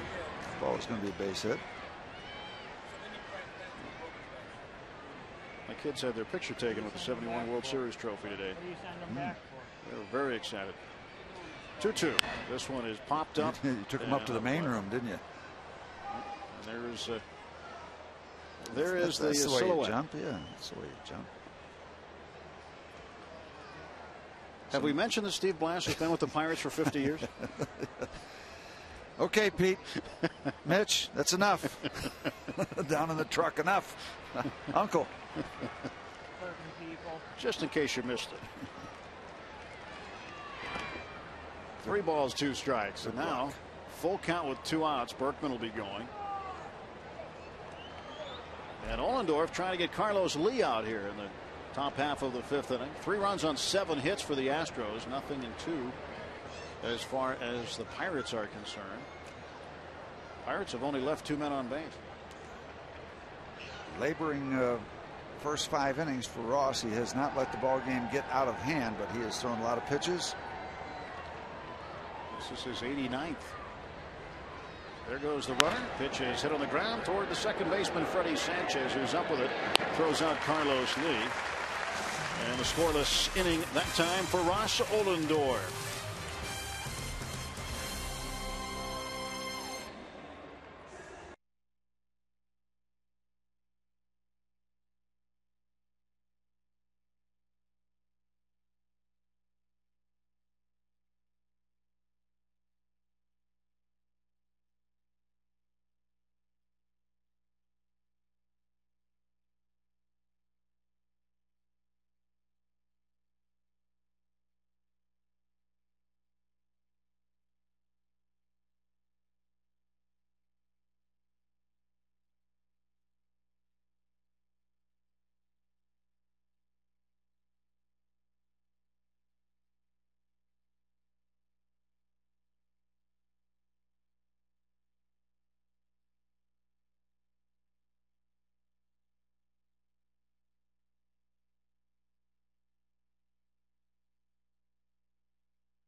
And here Ian Snell earlier today working with pitching coach Joe Kerrigan. And again, they've got the dummy out there trying to throw inside on the dummy and trying to get more done defensively. Well, you don't have good defense unless you have good pitching, and you don't have good pitching unless you have good defense. And he's trying to work not only inside, but you saw part of the outside corner of the plate blocked off with a towel or something. So he's defining pitching inside, but also not losing track of where you need to go. If in that particular case, the dummy is way off the plate, so you've got that much of the outside plate to work with. So proving once again, you got to work both sides of the street. You got to work both sides of the plate if you want to be an effective pitcher in the big leagues. You can't just rely on one side. 1-0 pitch to LaRoche is hammered deep down the left side, but foul. Upper deck. Straighten that one out. Straighten it out or chop it up into 5 or 6 hits. Get something going in the string here. Brian Mueller has been terrific through the first 4 innings, shutting out the Pirates on just 2 hits. Just takes a bunch of hits in a row. You had 3, 4 hits, 5 hits in an inning. You can get it back. And it also goes to show, too, a guy that's been around for a long time has not been around a long time by accident, as Brian Mueller's been. He's had a miserable stretch as you watch the Pirate bullpen. This one toward the hole on the left side. Tejada has a long throw, and he's not going to get him. A base hit for LaRoche. So Andy LaRoche has now hit in 12 of his last 13 games. And Tejada cuts the ball off, and all he was able to do is save Carlos Lee a trip in to pick up the baseball. It was going to be a base hit all the way.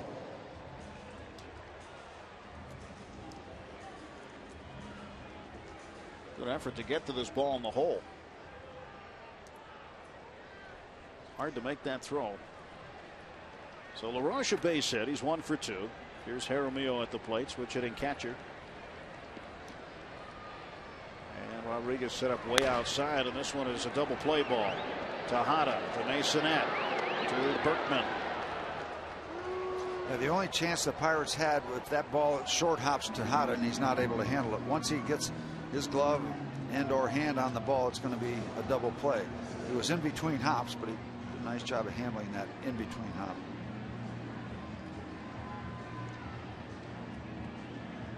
It's a big bounce right there, and he's able to stay with it. After that, it's over, requiring a good stretch by Lance Berkman. Well, if Berkman was right-handed, he might not have made that play, because his glove is on his right hand as a left-hander. He was able to reach farther than he would have had he been a right-handed first baseman. Yeah, he's not going to be able to reach across the body and pick that one like that.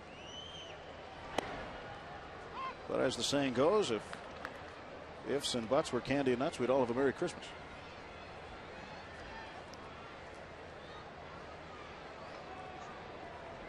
He might have had his hand in his glove as he's trying to handle that in between hop. And Wilson down to Tejada. Busy inning for Miguel Tejada. And again, the Bucks end up going quickly. Tejada and the Astros with a 3-0 lead.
Hand on that ball.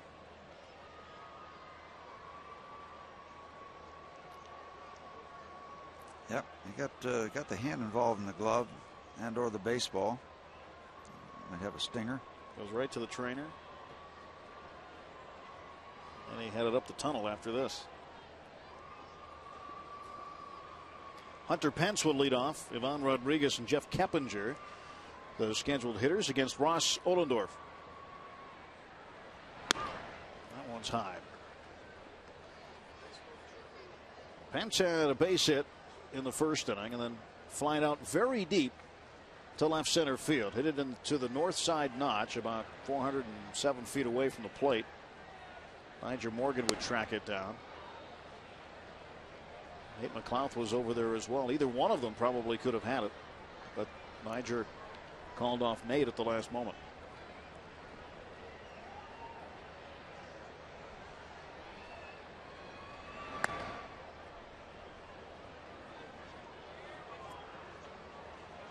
Well, you know, we saw Jesse Chavez warming up in the bullpen for the Pirates a little earlier. Ross scheduled to lead off the bottom of the sixth inning. I think that this could be it for him.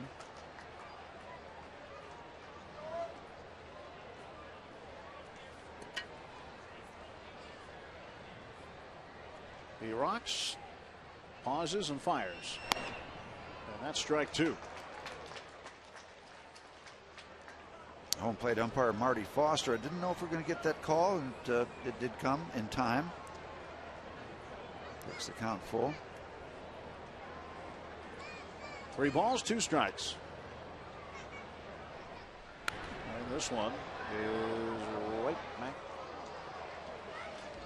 Is that an E on Eddie Crosby? Yep. E. Ed. Our cameraman behind home plate. Gramp. Come on, Gramp. You got better hands than that. Yep.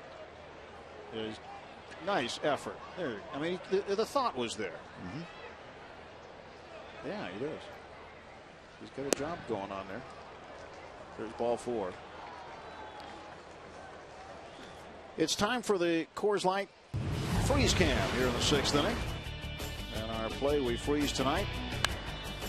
Masonette's first career home run. Look at Nigel Morgan going up against the wall, almost waist high against the left field wall. That's a big vertical. That's a hockey player going into the boards.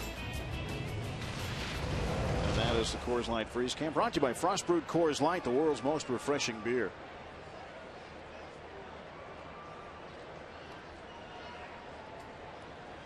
Along the lines of that subject, good luck to the Pens tomorrow night as they get after it with the Red Wings. Good luck, guys. Stanley Cup Finals. Second year in a row.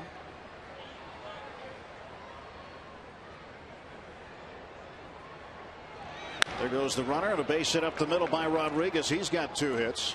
Pence is safe at second.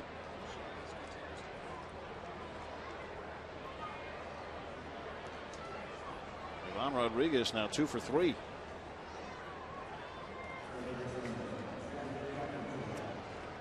Well, even though your second baseman is moving over that direction, ball on the shortstop side, and hit well enough, regardless of who's moving, that's going to get through. Jaramillo out to talk to the big right-hander while Keppinger waits, and Ivan Rodriguez adds to his career hit total. And that's going to be it. Here comes John Russell out to get Ross Ohlendorf, and he'll pull Jesse Chavez out of the bullpen. So a short night for Ross Ohlendorf. Just did not seem to have a rhythm. 97 pitches tonight. Columbia Gas 811 call to the pen has been made. We'll tell you about Jesse Chavez when we come back. It's 3-0 Houston here in the 6th.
AT&T, the nation's fastest 3G network. AT&T, your world delivered. Jesse Chavez coming into work had a nice string going before a bump Wednesday in Chicago when he gave up a couple runs in 1/3 of an inning. Had made something like 7 or 8 scoreless appearances prior to that. And he's coming on right now, right in the middle of the soup, trying to keep this ball game within reach. Ohlendorf goes 5+. And Keppinger fouls this one away. Strikes out 5. That equals his career high. 5th time in his career he's had 5 strikeouts. And Chavez needs a little luck. It looks like the guy that's on the sideline for the Notre Dame games. Yeah, he's got his Pirates travel mug. Keeping it close to his heart. And temperature checking with with Dave Clark. Not expecting to see a bunt. Well, Chavez has been getting that fastball consistently in the middle 90s. And as you mentioned, Steve, on Wednesday, gave up the home run to Reed Johnson of the Cubs to unbreak a 2-2 tie in the 8th. He got tagged for the loss. And that's been one of his only speed bumps this year. He's done well out of the pen. Pirates getting that call down and away. That time it was a fastball. They've gotten a couple calls on sliders in that neighborhood. And what do you do if you're getting that call? You just pound it there. Tom Glavine made a pretty good living doing that sort of thing. Sean Burnett in case he's needed. There's the 1-2. Base hit left field. Hunter Pence is going to get waved home. Niger Morgan comes up throwing, and Pence stops the throw to third. They get him. Wow. Too big of a turn for Hunter Pence. Terrific play on the cut with Wilson at third. And the Astros keep making mistakes on the base pass. And Cecil, don't need to say another word. Just take a look at the Astro manager. They're waving him early. And then Dave Clark stopped him, but the turn's too big. And your basic garden variety 7.56 putout. Again, good play by Jack Wilson, knowing where to be as the shortstop, covering third with LaRoche coming in as the cutoff man. Yeah, the interesting thing about that is that Pence has the play in back of him, so you don't know if Dave Clark was waving him around too far before stopping him. So I don't know if you can put it all on Pence, or maybe Dave has a little responsibility on that play. Dave Clark. And I quite honestly thought I saw him waving him early, but you still have time to shut him down. I mean, it's not a done deal. That can still be done without having the guy run too far. So here he comes around third, and then breaks on. Now what he's got to do too is he's got to make sure he watches Dave Clark too, because the minute that Dave puts the brakes on him, he's got to be aware that he can't go any further. And if he looks too late, then that extra step or 2 or 3 is going to cost him. So it's hard to know exactly who's most to blame in that situation, because I didn't have a good look at Dave Clark during the entire sequence. But I know Pence has to be looking. If he's waved around third base, he's still got to look in case it's shut down. In that case, it was shut down. How early? Early enough? Well, whose fault? Masonette 2 for 2. Takes inside. And see, he's waving him here. Yeah. Now I think Dave stopped him in time. I think Pence just kept going too far. I think Dave Clark stopped him in time, and he just kept on going that extra 2 or 3 steps and got burned. Yeah.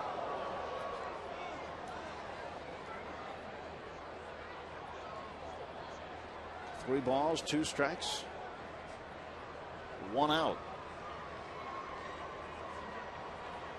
Got Ivan Rodriguez at second, Jeff Keppinger down at first, Masonette at the plate, Jesse Chavez trying to get an out. Keep this at 3.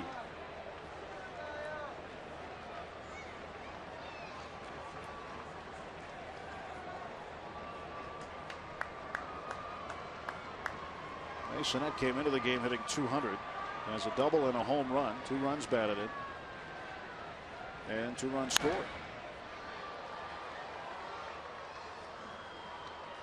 Chavez would love a ground ball toward the middle somewhere. He might even take one down to third.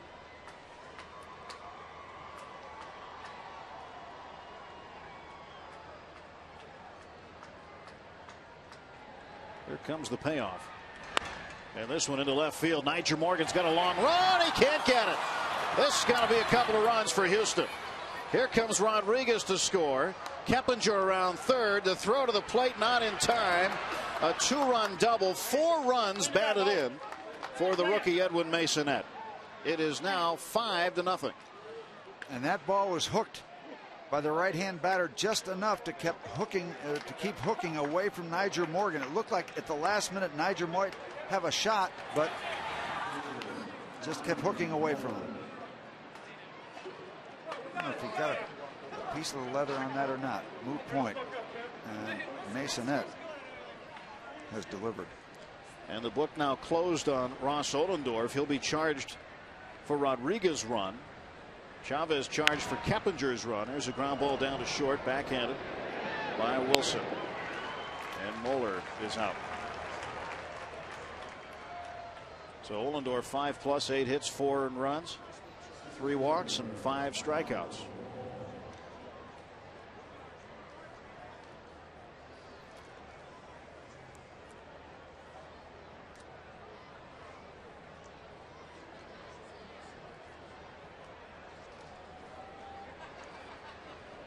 Now Michael Bourne takes a strike. And Bourne has a base hit with a run batted in. He's 1 for 3, but remember he got on that rundown in the second inning that allowed Masonette to score from third. Basically, the Astros are doing this in spite of themselves. I mean, they're running themselves off the bases and yet still have 5 runs, 10 hits. Pirates have only managed 3 off Moeller, who has had, in I'm sure Moeller's estimation, an abysmal season so far. 1-3 record, 8.3, the ERA coming in. Pirates need to wake up the bats. They still have a little less than half the game to do so. There's a tapper down to first base. LaRoche to Chavez, and he's not going to beat him. The throw to the plate is in time. Again. And they get Masonette. They run into another one. So through 5.5, it's 5-0 Houston. Ice Road Truckers, history's biggest, is back. Here's a sneak peek of Ice Road Truckers.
Not a bad idea because of the speed involved on each one, but once again they leave the bat in Miguel Tejada's hands. Maybe a moot point. They're up 5-0, but and when Chavez needed to throw a strike, he threw one. Yep. And many times you'll say that's not a bad gamble because you got a pitcher running over there, running the opposite way to his back to home plate, and he's got to turn around. But that's what you practice in spring training every day, making that play, looking back and see if there's anything else going on. That time there was, and they got what hopes to be an important out. Aaron Vasquez will pinch hit for Jesse Chavez in the 9 spot. Nigel Morgan on deck. Freddie Sanchez also scheduled to hit. Vasquez had a good game on Wednesday against the Cubs with 3 hits. He started in place of Jack Wilson. Wilson a day off.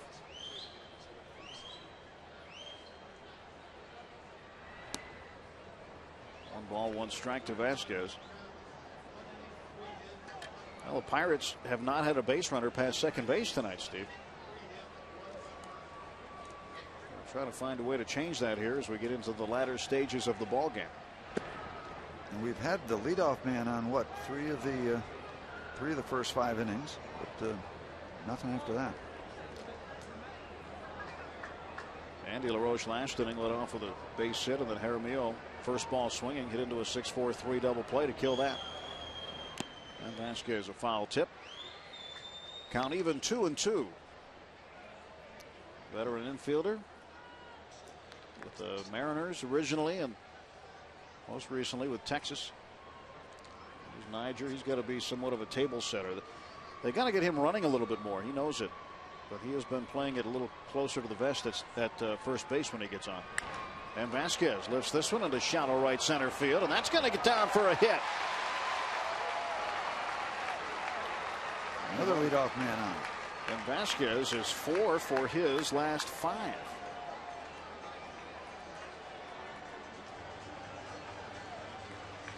Big swing and not too much distance. In fact, just short enough to fall in. That's a fairway in regulation. You lay up there every time. Now Nigel Morgan looking for a hit. Nigel 0 for 2, a ground out and a fly out. Third baseman Keppinger way in on the grass for Morgan. He pulls this one to the right side. Could be 2. Berkman to Tejada. Back to Berkman, not in time. Nigel Morgan, one of the toughest guys in baseball to double up, but not where he wanted to put the baseball. So 1 out, and he replaces Vasquez at first. Anybody else, it would have been a double play.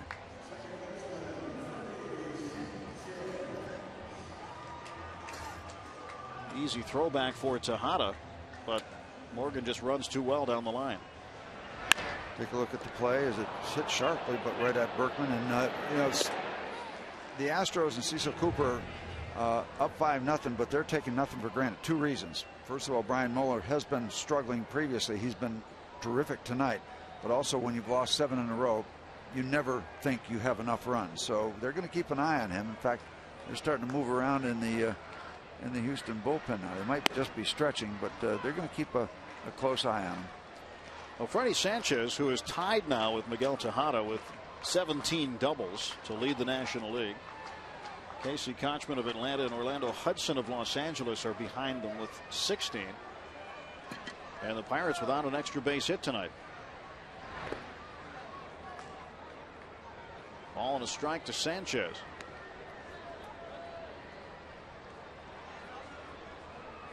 Hudson leads the National League in multi-hit games with 21. Tejada with 20. Pence with 19. And Sanchez behind them on the list with 18 multi-hit games. He's 1 for 2. Had that single in the 4th inning. Went down to second on a wild pitch by Mueller and was stuck there. 9 hits in his last 11 at-bats. Behind in the count, 1-2.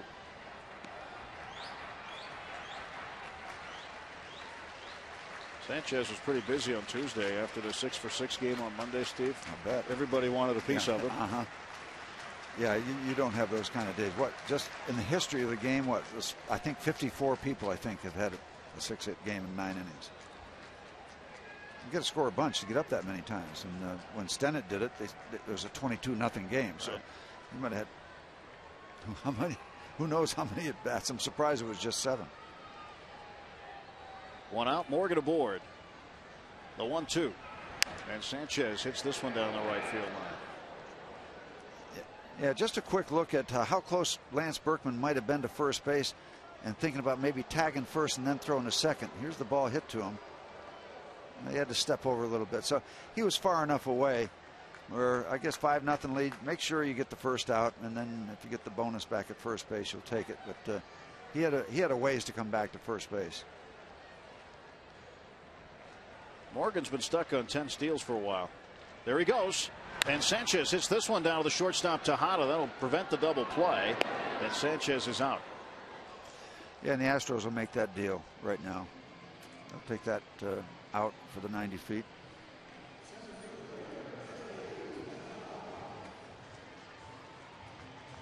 Keeping an eye on it the whole way.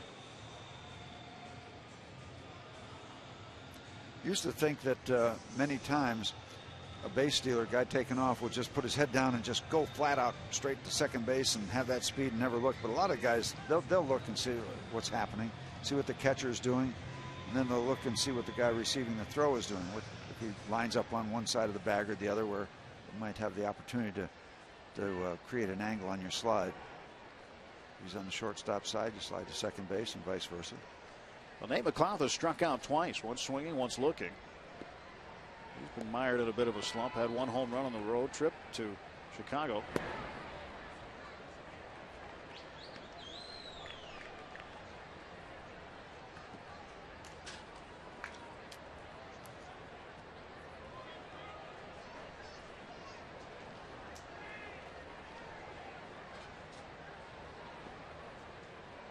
Brian Muller's been quite efficient. He's pitched himself a tidy little ball game to this point. And McLeod to center field. Michael Bourne will retire him. Nate is 0 for 3. And we'll head to the 7th inning. The Astros up 5-0. History's biggest hit is back. Here's a sneak peek of Ice Road Truckers.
Astros. Bucks looking for some offense. Tomorrow, the Astros are here again, and it's a team photo fest on Federal Street starting at 3 o'clock. Get your picture taken with your favorite Pirates players. For more information on Team Photo Fest or tickets to the game, call 1-800-BUY-BUCKS. It's also Sky Blast 1 tomorrow night featuring Zach Brown Band after the game. But big day downtown on the North Shore at PNC Park. Bring your cameras, and you can meet and have your photos taken with all of the Pirates players. Everybody, I'm told, will be available except for Jeff Karstens, the starting pitcher. Donnie Veal come on to work here in the top of the 7th. This Rule 5 player will be making just his 5th appearance. The first 2 weren't too good. The last 2 very good. So he'll get another taste here tonight with the Pirates trailing 5-0. Chavez went 1 inning, giving up a run on 3 hits. Ross Ollendorf, the starter, 5+ innings, 8 hits, 4 runs. They were earned. Walked 3 and struck out 5, and he is on the hook. So Donnie Veal, a guy who has a live arm, and the Pirates like his arm, and they feel his arm is certainly worth keeping him on the major league roster for this season rather than give him back to the Cubs, where he came from in the Rule 5 draft. 1-0 pitch. 2-0. Now you go back to Bradenton, Steve. Donnie Veal had some very good outings. The thing that he struggled with from time to time was the walk. But when he finds the strike zone, it's pretty good. Still searching. Just 4 or 5 innings so far, 9 walks.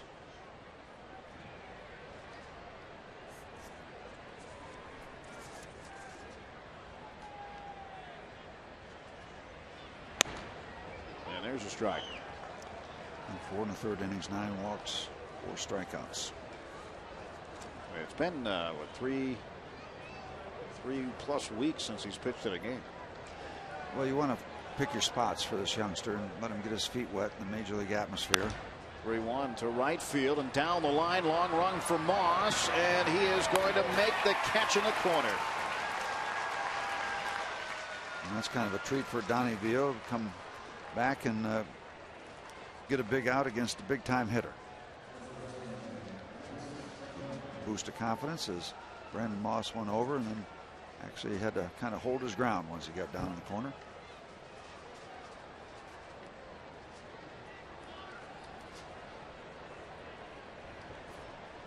Donnie Veal. Yeah, turns Lance Berkman around. Yeah. So Berkman will bat right-handed, and he will take a strike.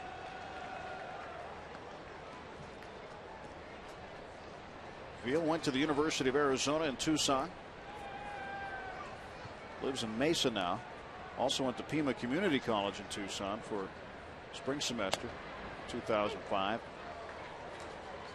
His brother plays football at the University of Arizona, younger brother. And he is the cousin of former Phoenix Suns star Kevin Johnson. So there's some athleticism in the Veal family. Tries the hook after a couple good fastballs. Good finish, good snap on him. Got out in front 0-2 and tries the hook.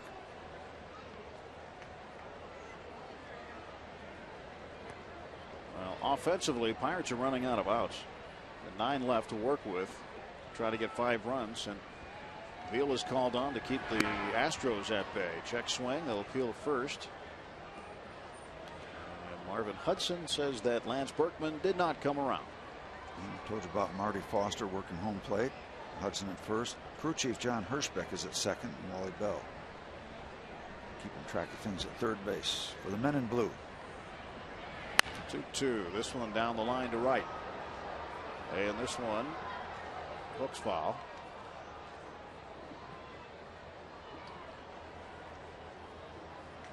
There are the men in blue. They're really wearing black and gray, though. Don't adjust your set. It's not dark blue. It's not navy blue. It's black and gray tonight. 3-2 now to Berkman.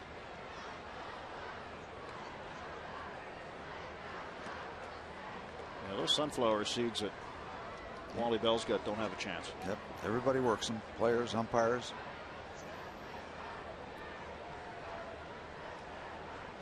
And that's what you see in the floor every major league. Oh, and Veal punches out Berkman. Berkman's rung up on strikes, 2 down. Not happy.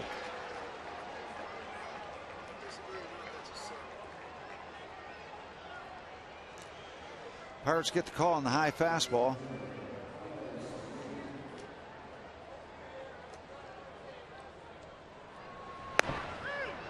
Came across from that angle anyway, about letter high.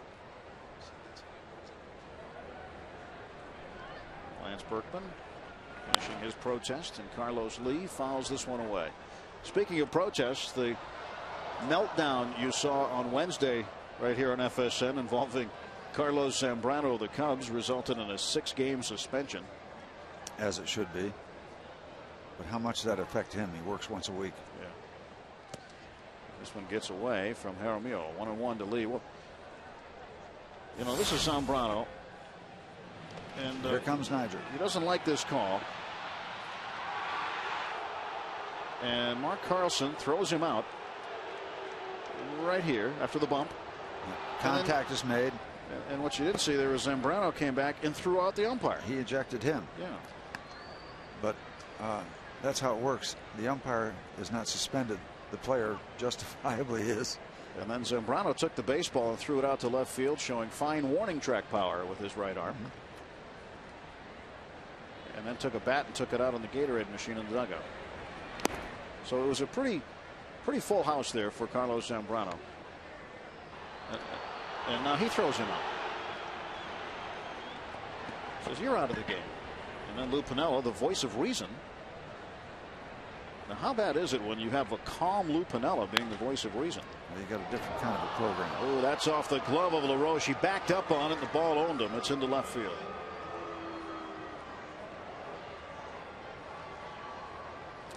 That'll be a base hit for Carlos Lee.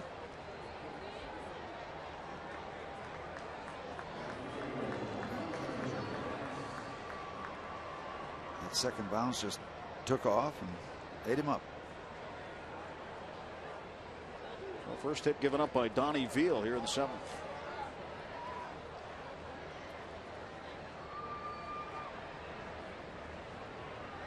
Pitch to Hunter Pence. That would have been nice for Donnie to have a 1-2-3 inning. That's a good thing, a little confidence booster for this young man. He's getting his first taste of major league action, just his 5th major league appearance. Foul tip. There's no doubt that is a very live left arm fastball with, as they say, the good finish on it. You can see flashes of what Neil Huntington's talking about when he says they really like his arm and go to great lengths to keep him on the roster.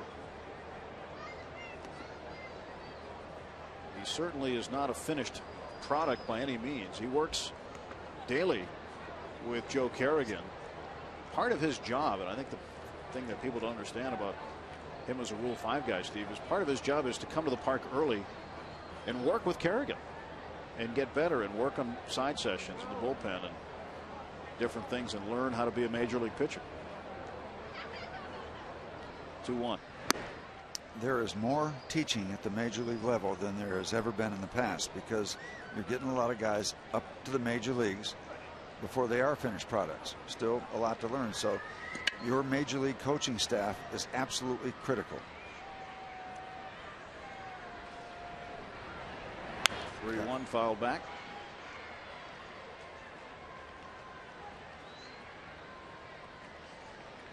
A couple of years ago, Donnie Veal was one of the top-ranked prospects in the Chicago Cubs organization. Very near the top of that list. Baseball America had him ranked pretty high. 3-2 pitch. Runner goes. And Pence is aboard. So 2 on with 2 out. It used to be that you spent a lot of time in the minor leagues, so that when you got to the major leagues, it was just kind of a refining, kind of a polishing, maybe some loose edges and that sort of thing. But now there are a lot of guys that get to the big leagues and still have a good bit to learn, have the abilities. But again, many times those abilities were polished by repetition in the minor leagues. Now they're in the major leagues, and it's a faster game. And so a lot of teaching left to be done. A lot of work by the major league coaching staffs. And I think we've moved far, far away from the buddy system. And when a manager used to maybe be a teammate of a guy way back when he was a player and say, if I ever get that manager job, you're going to be one of my coaches. Well, that may occur to a little bit of an extent now, but not like it used to be. You better be qualified to be a major league coach. Rodriguez takes high. Ivan Rodriguez is 2 for his last 2 for 3 in the game after striking out in the first inning against Ross Ohlendorf. They are giving him half a pasture down the left field line and corner. Niger Morgan way over in left center field.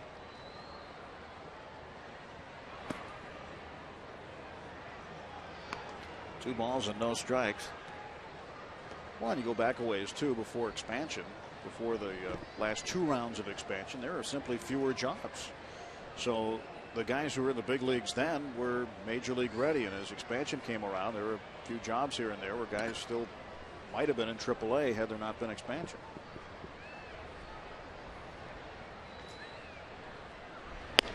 Strike. Think about when the Marlins came in, the Diamondbacks came in, and you can even go back to the 70s when the Mariners and Blue Jays came in. Just fewer jobs at that point, major league level. And this one up the middle, and Rodriguez has 3 hits. Around third is Carlos Lee. The throw not in time. 6-0 Astros. As Pudge Rodriguez has driven in his 22nd run of the season for Houston. This all coming with 2 down.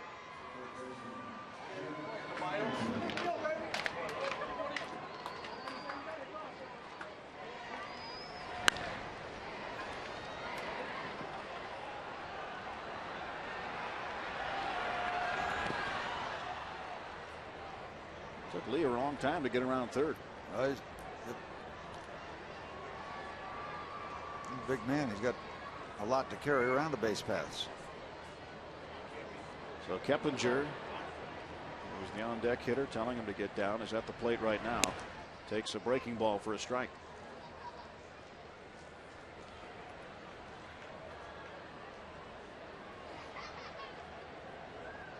One for 3.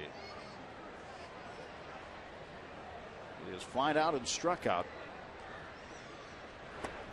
You know, this may sound funny, but it's in one way, and it's a secondary way. It's not all bad to have Donnie Veal out there for an extended outing. Just the more pitches he gets to throw in major league competition when it counts, the further he steps toward being more comfortable.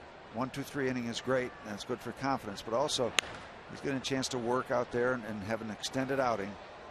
And, well, again, the more you're out there, the more you have a tendency or have an opportunity to learn. Yeah, and that's got to be somewhere in the back of John Russell's mind that they need to develop a guy like Donnie Veal, and in a game like this, they've been trying to get him into a ball game here and there on the road trip, but he didn't appear at all in Washington or in Chicago against the White Sox or Cubs. Not all that bad to give him a full dose, full taste here. 1-2 pitch, and this one pounded foul.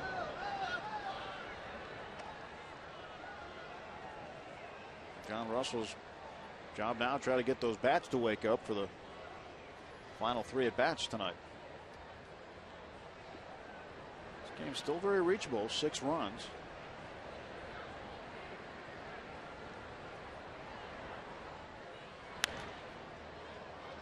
Keppinger fights off Veal again.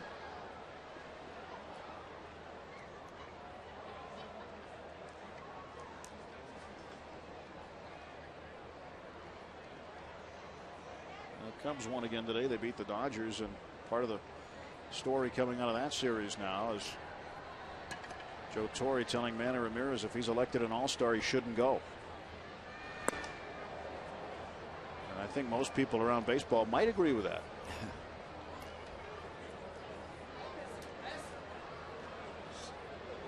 Again, in case you missed the story involving former Pirate skipper Jim Tracy, he's at it again now with the Colorado Rockies after Clint Hurdle has been relieved of duty.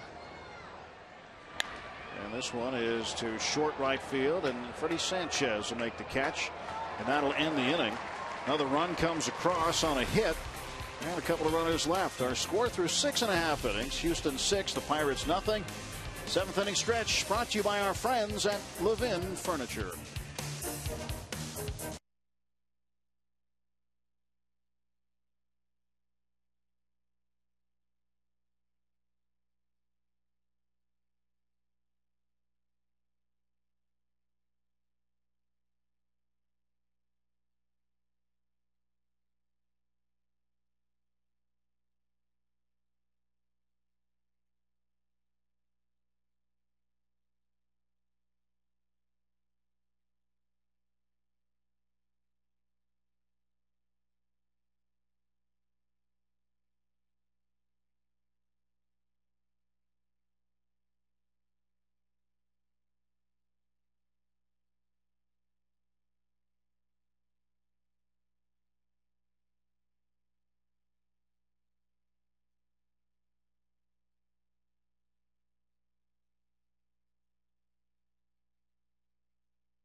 trip at southwest.com.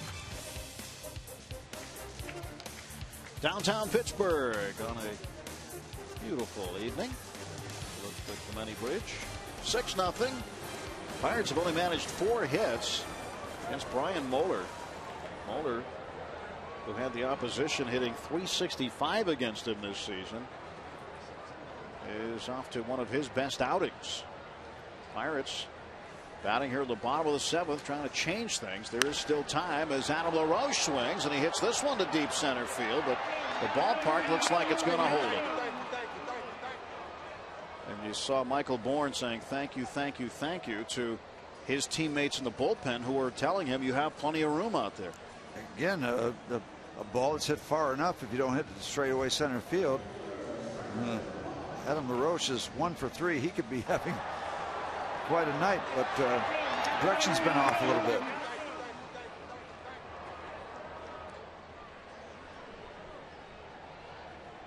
He'll take the communication any way he can get it. Well, Brandon Moss 0-1. See where the bullpens are. They're back to back here at PNC Park. If you haven't been here, look at it. It's a little different kind of configuration. Citi Field in New York has one kind of like it, but it's in right center field.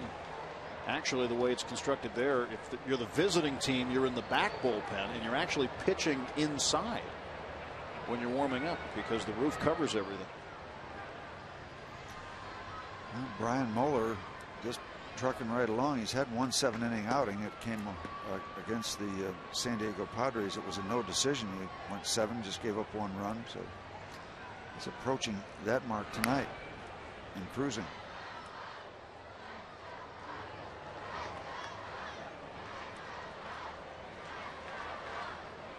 Brian Moeller had some shoulder problems in 2001, came back, had elbow problems in 2003. Has been very resilient, getting up there in baseball years at age 37. And Moss, a base hit.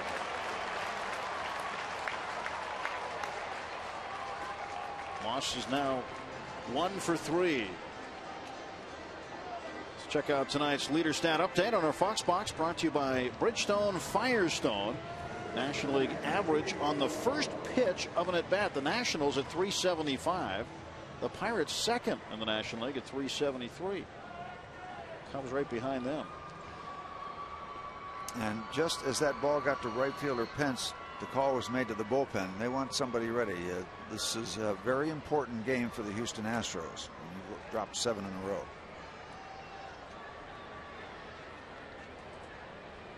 Yeah, they want to protect this lead, especially knowing what's behind them. A lot of times in baseball, Steve, as you well know, you have to wash off yesterday and play for today. Yep. Jeff Fulchino warming up, but you know, again, when you've lost 7 in a row, yesterday still sticks in the brain. That first pitch batting average is an interesting subject. And LaRoche, Keppinger will get the one there. What it tells you a couple things. First of all, you always want to get out in front. You want to throw a first pitch strike, but when you're when your team is hitting it, they're hitting some hittable pitches. So you know the opposing pitcher wants to get out in front, but if he makes it too good, then you're off to the races. You've gotten a good start to your half inning. So it's a tough deal for the pitcher. You know, the batting average is kind of secondary to what the pitcher is trying to do. He's trying to get ahead in the count, but if they're not making the good strikes, if they're just throwing strikes, well, then you're gonna have a good start to your half inning. Jaramillo's 0 for 2. He went up first ball swinging last time and then take strike 1 here. He didn't help that first ball or first pitch batting average by hitting into the double play on the first pitch last time out. Rodriguez sets up outside and Jaramillo looks at ball 1. I'm trying to figure out what's the value of that stat. First pitch batting average. Well, first of all, it says you got aggressive hitters. And I always liked the concept of a hitter not getting deep in the count. I think the deeper in the count you get, the more advantage you have, or the pitcher has more of an advantage. Keppinger giving chase, and he runs out of room. Tarp might have saved Jaramillo there. He couldn't get around it. There was no Tarp. Keppinger reaches in the stands and makes that catch, probably.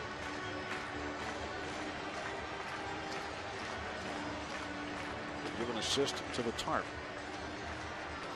I know if I'm a pitcher giving up a lot of first pitch base hits, I've got to make some adjustments. I want to get out in front, but I've got to throw better strikes. I've got to throw pitches that are strikes but are quality strikes. 1-2, and again this one's fouled away. But then again, I get so cluttered and confused with a lot of stats. So you just stick with the basic ones, huh? Yeah.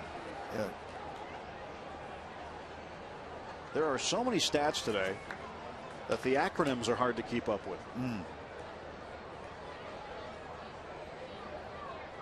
know, the whip walks and hits per innings pitched.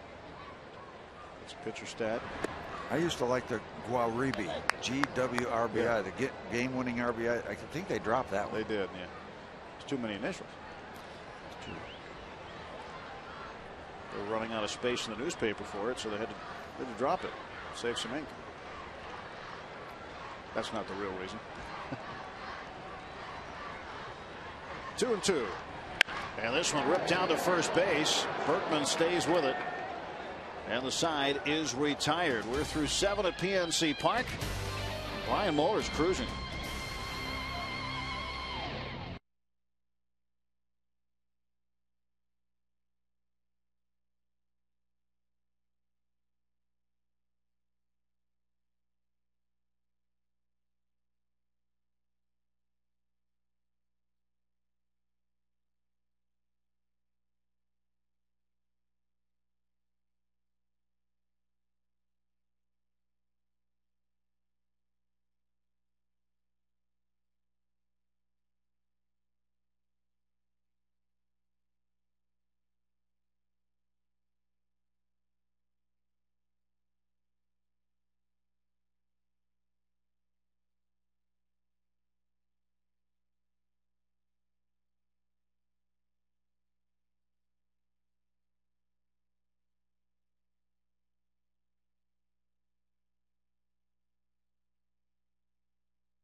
On demand. For more details, visit pirates.com, where baseball is always on. I guess she doesn't want to be recognized, huh? Incognito at the ball game. It's with the Sidney Crosby fan. Brian Muller currently is in the on-deck circle. He's got a 5-hit shutout going, but that means nothing in this day and age in the game of Major League Baseball.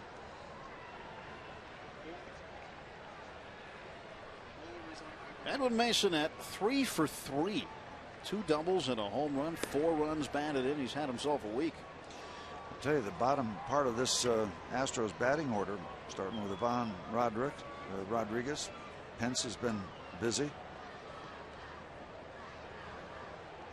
Done a lot of damage. So Donnie Veal continuing with Masonette. Hit this one to left off of Ross Ohlendorf in the 4th inning. Nigel Morgan tried to leap a small building to get to it, but just couldn't get to it.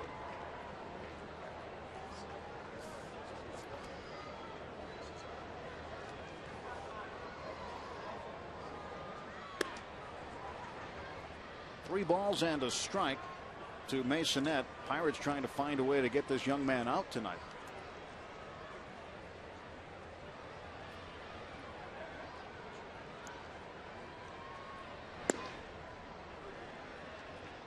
Three and two.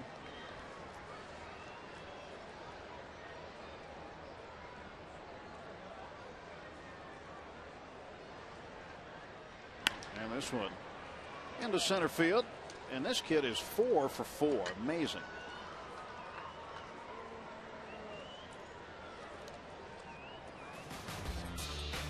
Let's take a look at our minor league report tonight. Yoselan Herrera yesterday for the Altoona Curve. Pitched 6 scoreless innings, giving up 3 hits. And so far in the year, look at those numbers, Steve. 3-0 and an ERA under 3. Nothing not to like. By the way, I had a chance to go to Altoona over the weekend when the Pirates renewed their contract with the Curve. There's a pitch upstairs, and had a chance to say hello to Brad Lincoln, who has been doing some very good work. A couple days before we got there, he had pitched a 2-hit shutout, and then I believe I heard that he carried over some good work on the next start. I had a chance to say hello to the big, and he's a horse. He's a big man. Might not be too long before he calls this place his office. Moeller takes high again, 2-0. A lot of good prospects in the Pirates minor league system. That's one thing that Neil Huntington knew right away when he took the job needed to be done, was to rebuild the minor leagues. And if you notice lately, he's been plucking a pitcher here, plucking a pitcher there, different organizations, and trying to build depth in the system. And Donnie Veal now has gone 3-0 to the pitcher when Moeller's trying to give him an out. Yep. He will doesn't even have to look at Dave Clark. He's got the take sign on for the next 2 pitches, I would guess.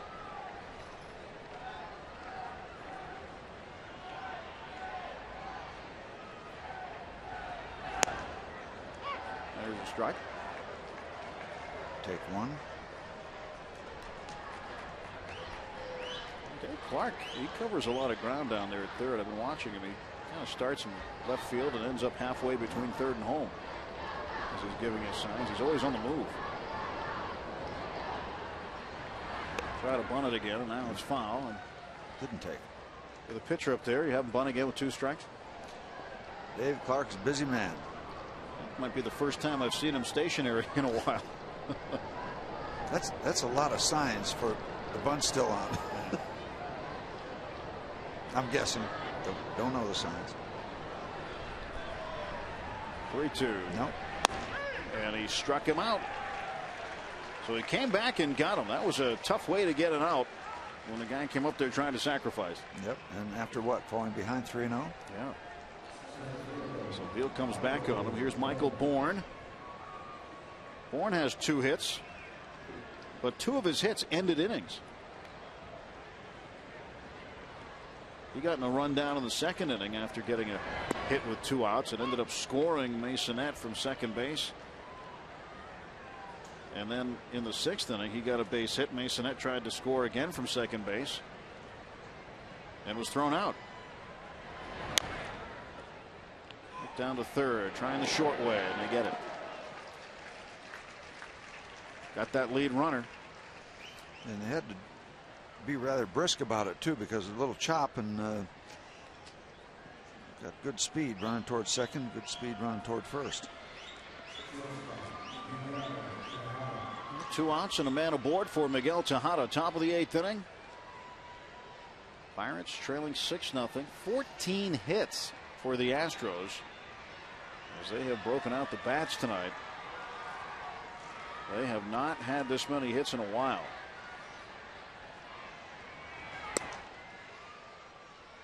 I'll tell you, the Astros, they have 14 hits, but they know to be on their toes when they're facing Donnie Veal, because he throws very hard and he's not exactly sure where it's going all the time.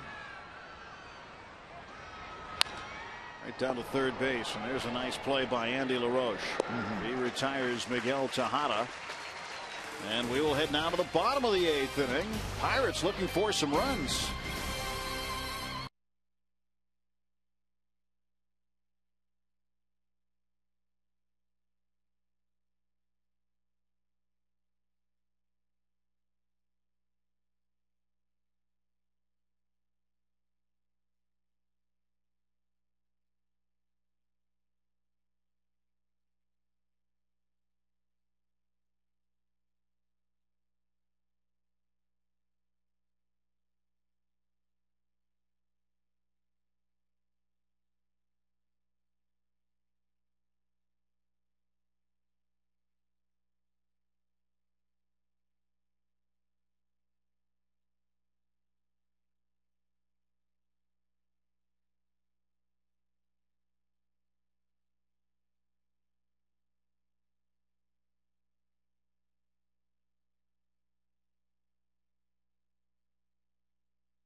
Derek Hinske is probably going to hit for him.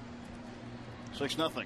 That's right. He had a chance to throw a lot of pitches in a major league game. The more pitches you throw, the more you're going to learn. It's totally different from throwing on the side. I mean, that's an obvious statement, but you want to, as a young pitcher, you want to get out there because that's where you learn the most when you're in the game itself, not throwing on the side. It's a whole different field, it's a whole different atmosphere. And he had a good session to stretch it out tonight. From his standpoint, an opportunity that I think he did okay with. And there is Hinske in the on-deck circle. John Russell wants to get a left-handed bat out there against the right-hander Moeller in the bottom of the 8th as Jack takes inside. 1 ball, 1 strike to Jack Wilson, who's 0 for 2. And Moeller just now closing in, and he's not there yet. That magical 100 pitch count. Wilson down to third. Keppinger with the easy hop. Boy, there have been a lot of routine outs. I mean, the pitching of Moeller has been very good, but he has not been helped by any spectacular plays. He's not needed anything of a spectacular nature. Hinske's only faced Moeller 1 time in his career. He's 0 for 1. So Danny Veal goes a couple innings, giving up a run on 3 hits. He walked a couple, struck out a couple.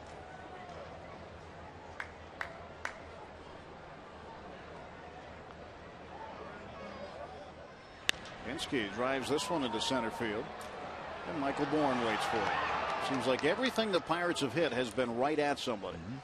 Very routine outs. Nyjer Morgan 0 for 3, but in the outfield, this play that he made against Hunter Pence. Yep. Well, there will be no quit in Nyjer Morgan. No quit from Nate McLeod as they both go into that danger zone, that 410 area. And that's tonight's play that made you smile, brought to you by your friends at Aspen Dental. 2 men are out. And the pitch. Strike called.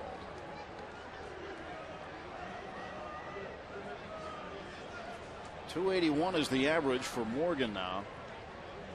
So he has steadily watched it dip a little bit.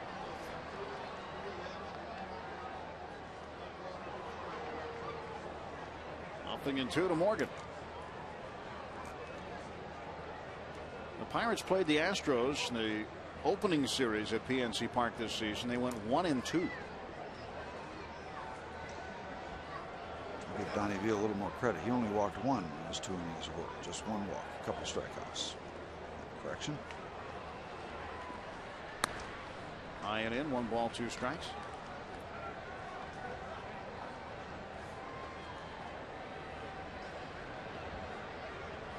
At the end of Wednesday's game against the Cubs in Chicago, Nyjer hit one to deep right. And the way that the outfield juts out and gets deeper as you go to the corner, as opposed to other ballparks where the corners are shorter, he thought he had a home run. He might have if it was to right center. But because it was in deep right field, the ball just died on him. Had to hit it across a breeze.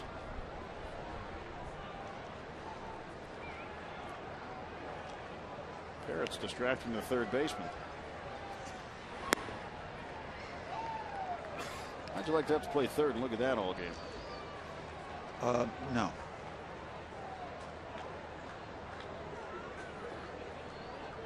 Though, as Jerry Seinfeld would say, although not to say there's anything wrong with that. 3-2 pitch, and Morgan is aboard.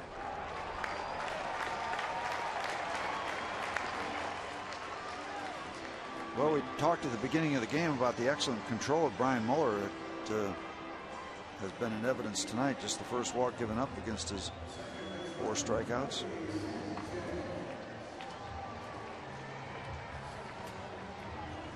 .69 strikes, 33 balls, 102 total pitches, and activity continues in the Houston pen to back up Brian Mueller.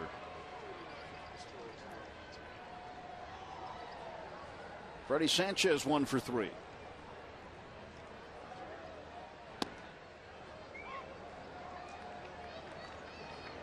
over 200 career starts for Brian Moeller. He's had 10 complete games.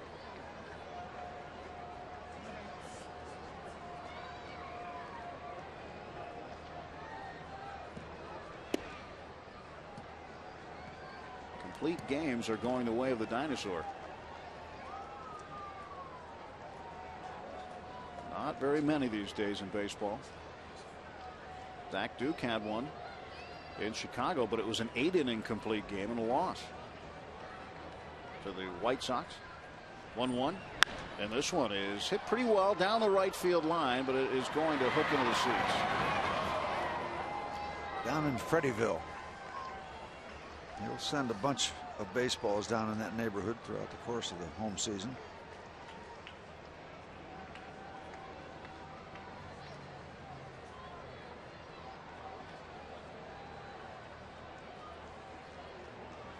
Morgan can get a big lead with Berkman playing behind him. Could care less about that man at first base right now. Stretching the 1-2. And Sanchez down the right field line. That one is going to drop in fair and go to the corner. That's a ground rule double. 18th double to regain the National League lead. And for the first time, the Pirates have a runner at third today. And that should be all for Brian Moeller. Cecil Cooper coming out of the first base dugout to get him right now. Well, he did a whale of a job for a ball club that's trying to break out of a 7-game losing streak, and he will be replaced here in the bottom of the 8th inning. So Brian Moeller, very good outing, 7 2/3 innings.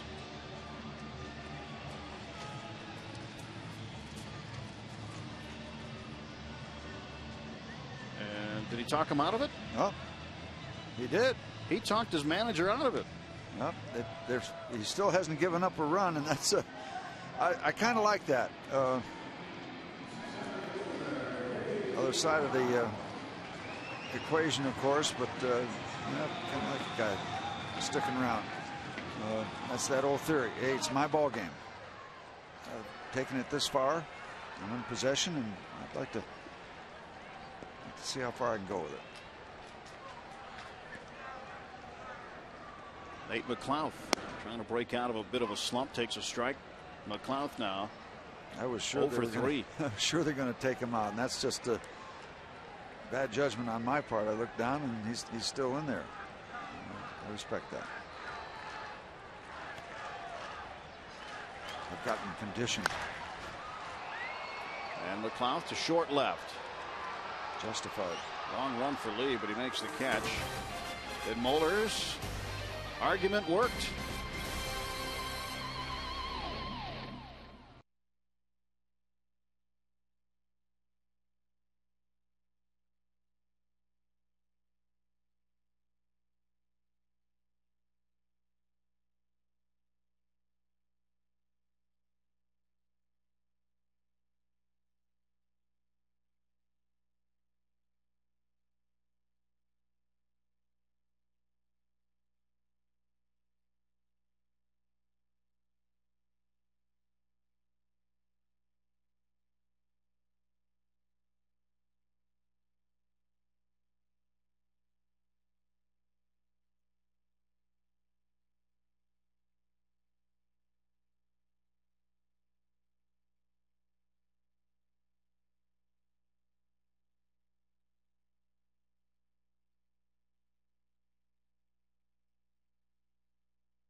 Carlos Quentin with the White Sox in the 15-day DL. He's been battling plantar fasciitis.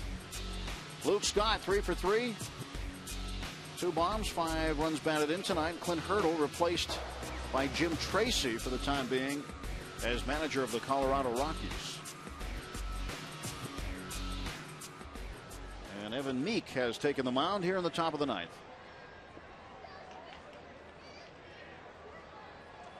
Ollendorf, Chavez, Veal for a couple innings, giving up a run on 3 hits, a walk, 2 strikeouts, and now Evan Meek. So Meek will face Berkman, who will turn back around to hit left-handed against the right-handed Meek. Berkman has a hit in 4 trips. He struck out twice. Wasn't too happy the last time when Donnie Veal got him looking for the second out of the 7th inning.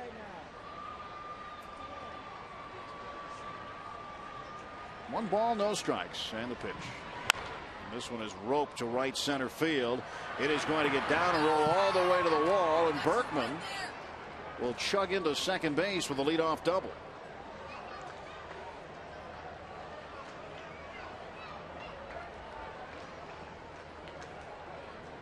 It's more like the Lance Berkman we have grown to know over the years.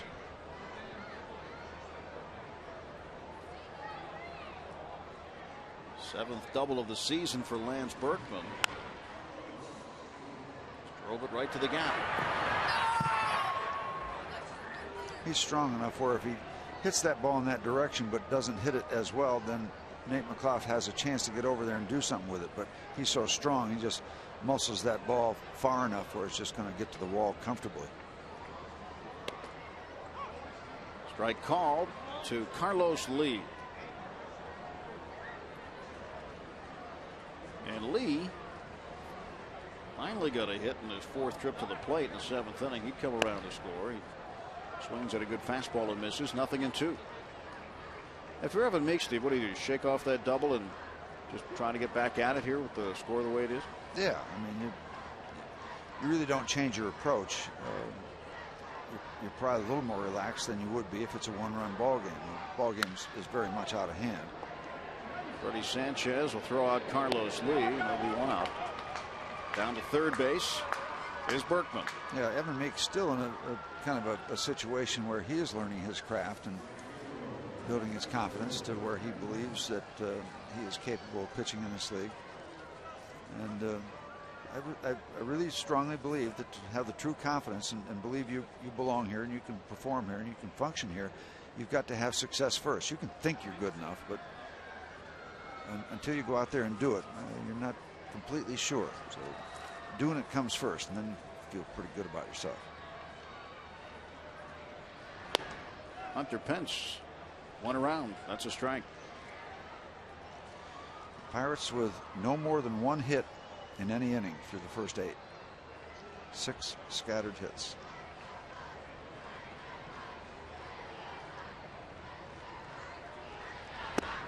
Outside.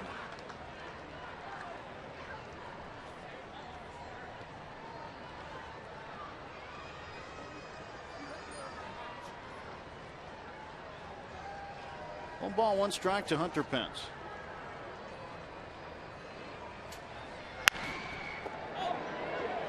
Right to LaRoche. That'll prevent the run from coming in. With 2 outs.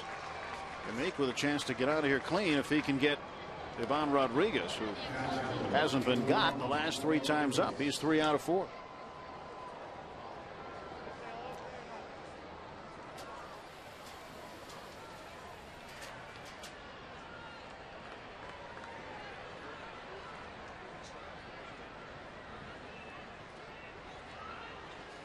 Last time the Pirates were shut out at home was on the 3rd of May against Cincinnati, a 5-0 ball game. Reds would win it.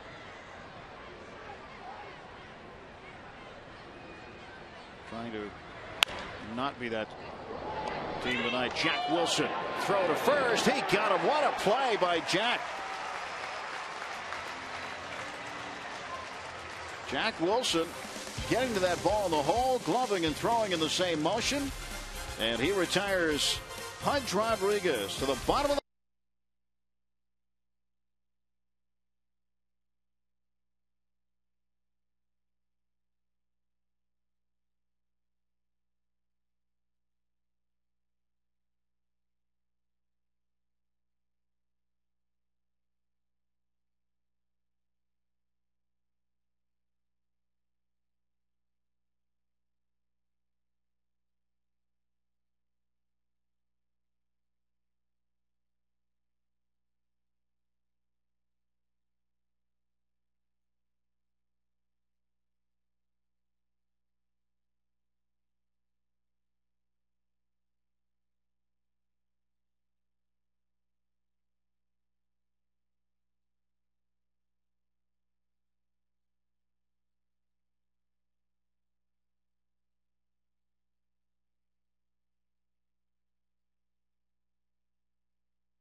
Take a look at the road ahead.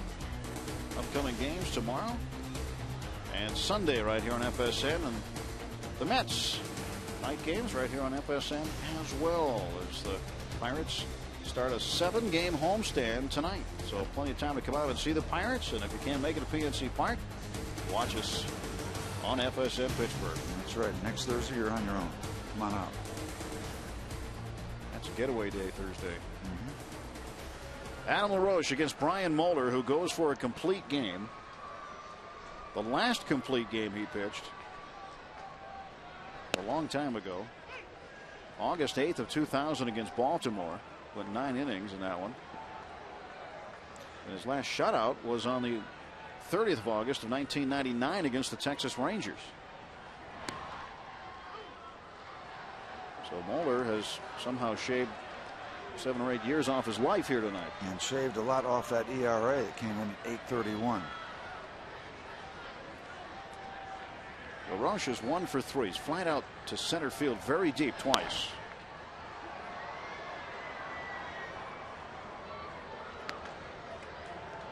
No balls, 2 strikes to Adam LaRoche. Tomorrow, Wandy Rodriguez for the Astros, who has the exact opposite ERA of Brian Moeller coming into this game. Moeller coming in 8.3, and Rodriguez, he has a very low ERA of 1.71. We'll face Jeff Karstens tomorrow.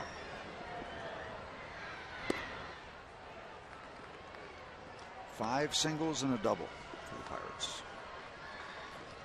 Just 1 extra base hit. Freddie Sanchez got it.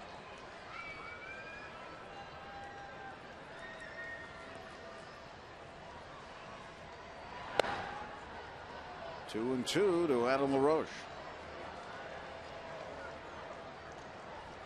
It might be a situation. I'm not sure now about the extent that Brian Moeller would be out here. You know, sometimes a manager will say after he's been talked out of taking you out, all right, you can go out there again, but if you get 1 man out you're out of there. Well, it might be that scenario. I was told by managers like that, yeah, you want to pitch that 9th inning, all right, go ahead, but it better be 1, 2, 3. If you get a man on, we're going to get you some help. That's not a new concept. 115th pitch. Fouled back. Well, Cecil Cooper has a right-hander ready in the bullpen right now, just in case the scenario as you described comes up.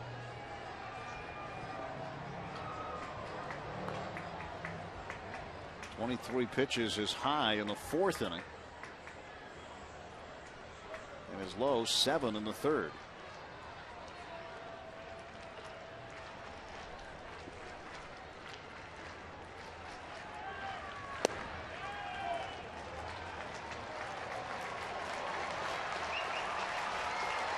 LaRoche has walked, and Brandon Moss will come to the plate. So Cooper leaves him in.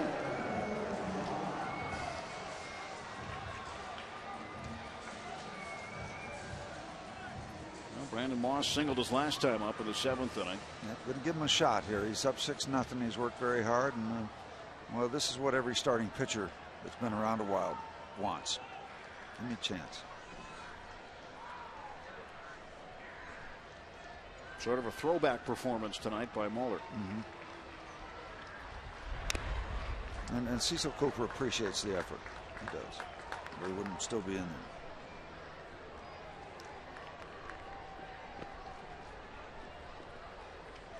No balls and a strike to Brandon Moss.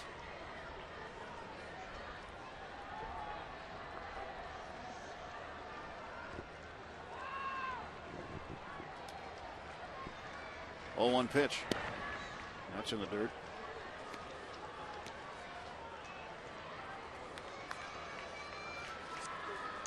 That was there for a strike. Must have been in the dirt late.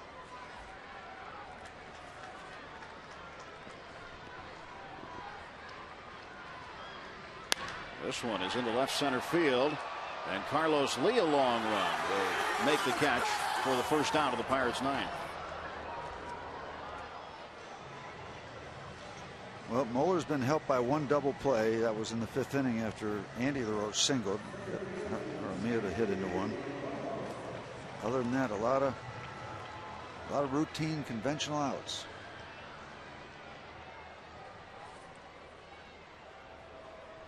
Andy LaRoche with a chance.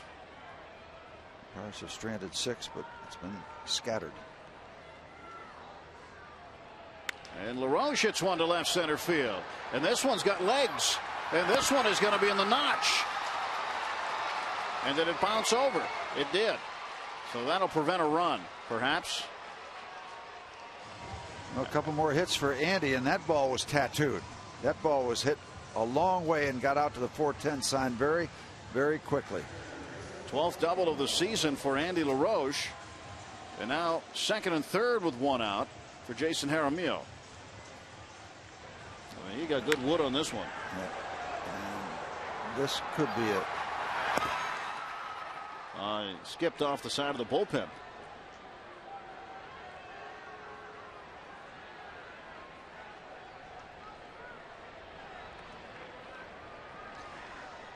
So there's lots of LaRoches out there.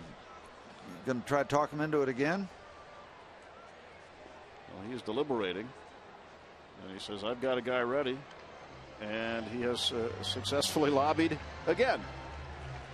And again, when you've got 6, you can do that. When you're up 3-0, 4-0, might be a different result to that conference. So one out and runners at second and third. And Brian Moeller trying to get the horse in the barn and get to the finish line. But Pirates still with life in the 9th inning. Stranger things have happened. Pitch. And Jaramillo hits this one to the right side. That'll get a run in, so there'll be no shutout here tonight. Little Bronx cheer. Pirates are on the board. 6th RBI for Jason Jaramillo. And 1-800 Safe Auto reminds you that you're safe at home with Safe Auto, proudly supporting the Obadiah Cole Foundation for prostate cancer screening and awareness. Early detection is the cure. Okay. And with 2 down in the bottom of the 9th, it'll be up to Jack Wilson. I recall it being up to Jack Wilson in that game against the White Sox, and he hit the ball over the fence. He tied it up at that point. It was a 3-2 ball game then. And also 3-2 in the 9th against St. Louis on opening day this year when he came up with a 2-run double off the wall. He's had some late inning heroics, and he hits this one in the air to short right field, but no heroics for Wilson tonight as Hunter Pence makes the catch. And a complete game for Brian Moeller, the first Astros pitcher to toss a complete game this season. Ross Ohlendorf suffers the loss, 6-1 the final score, and Houston creeps a game closer to the Pirates.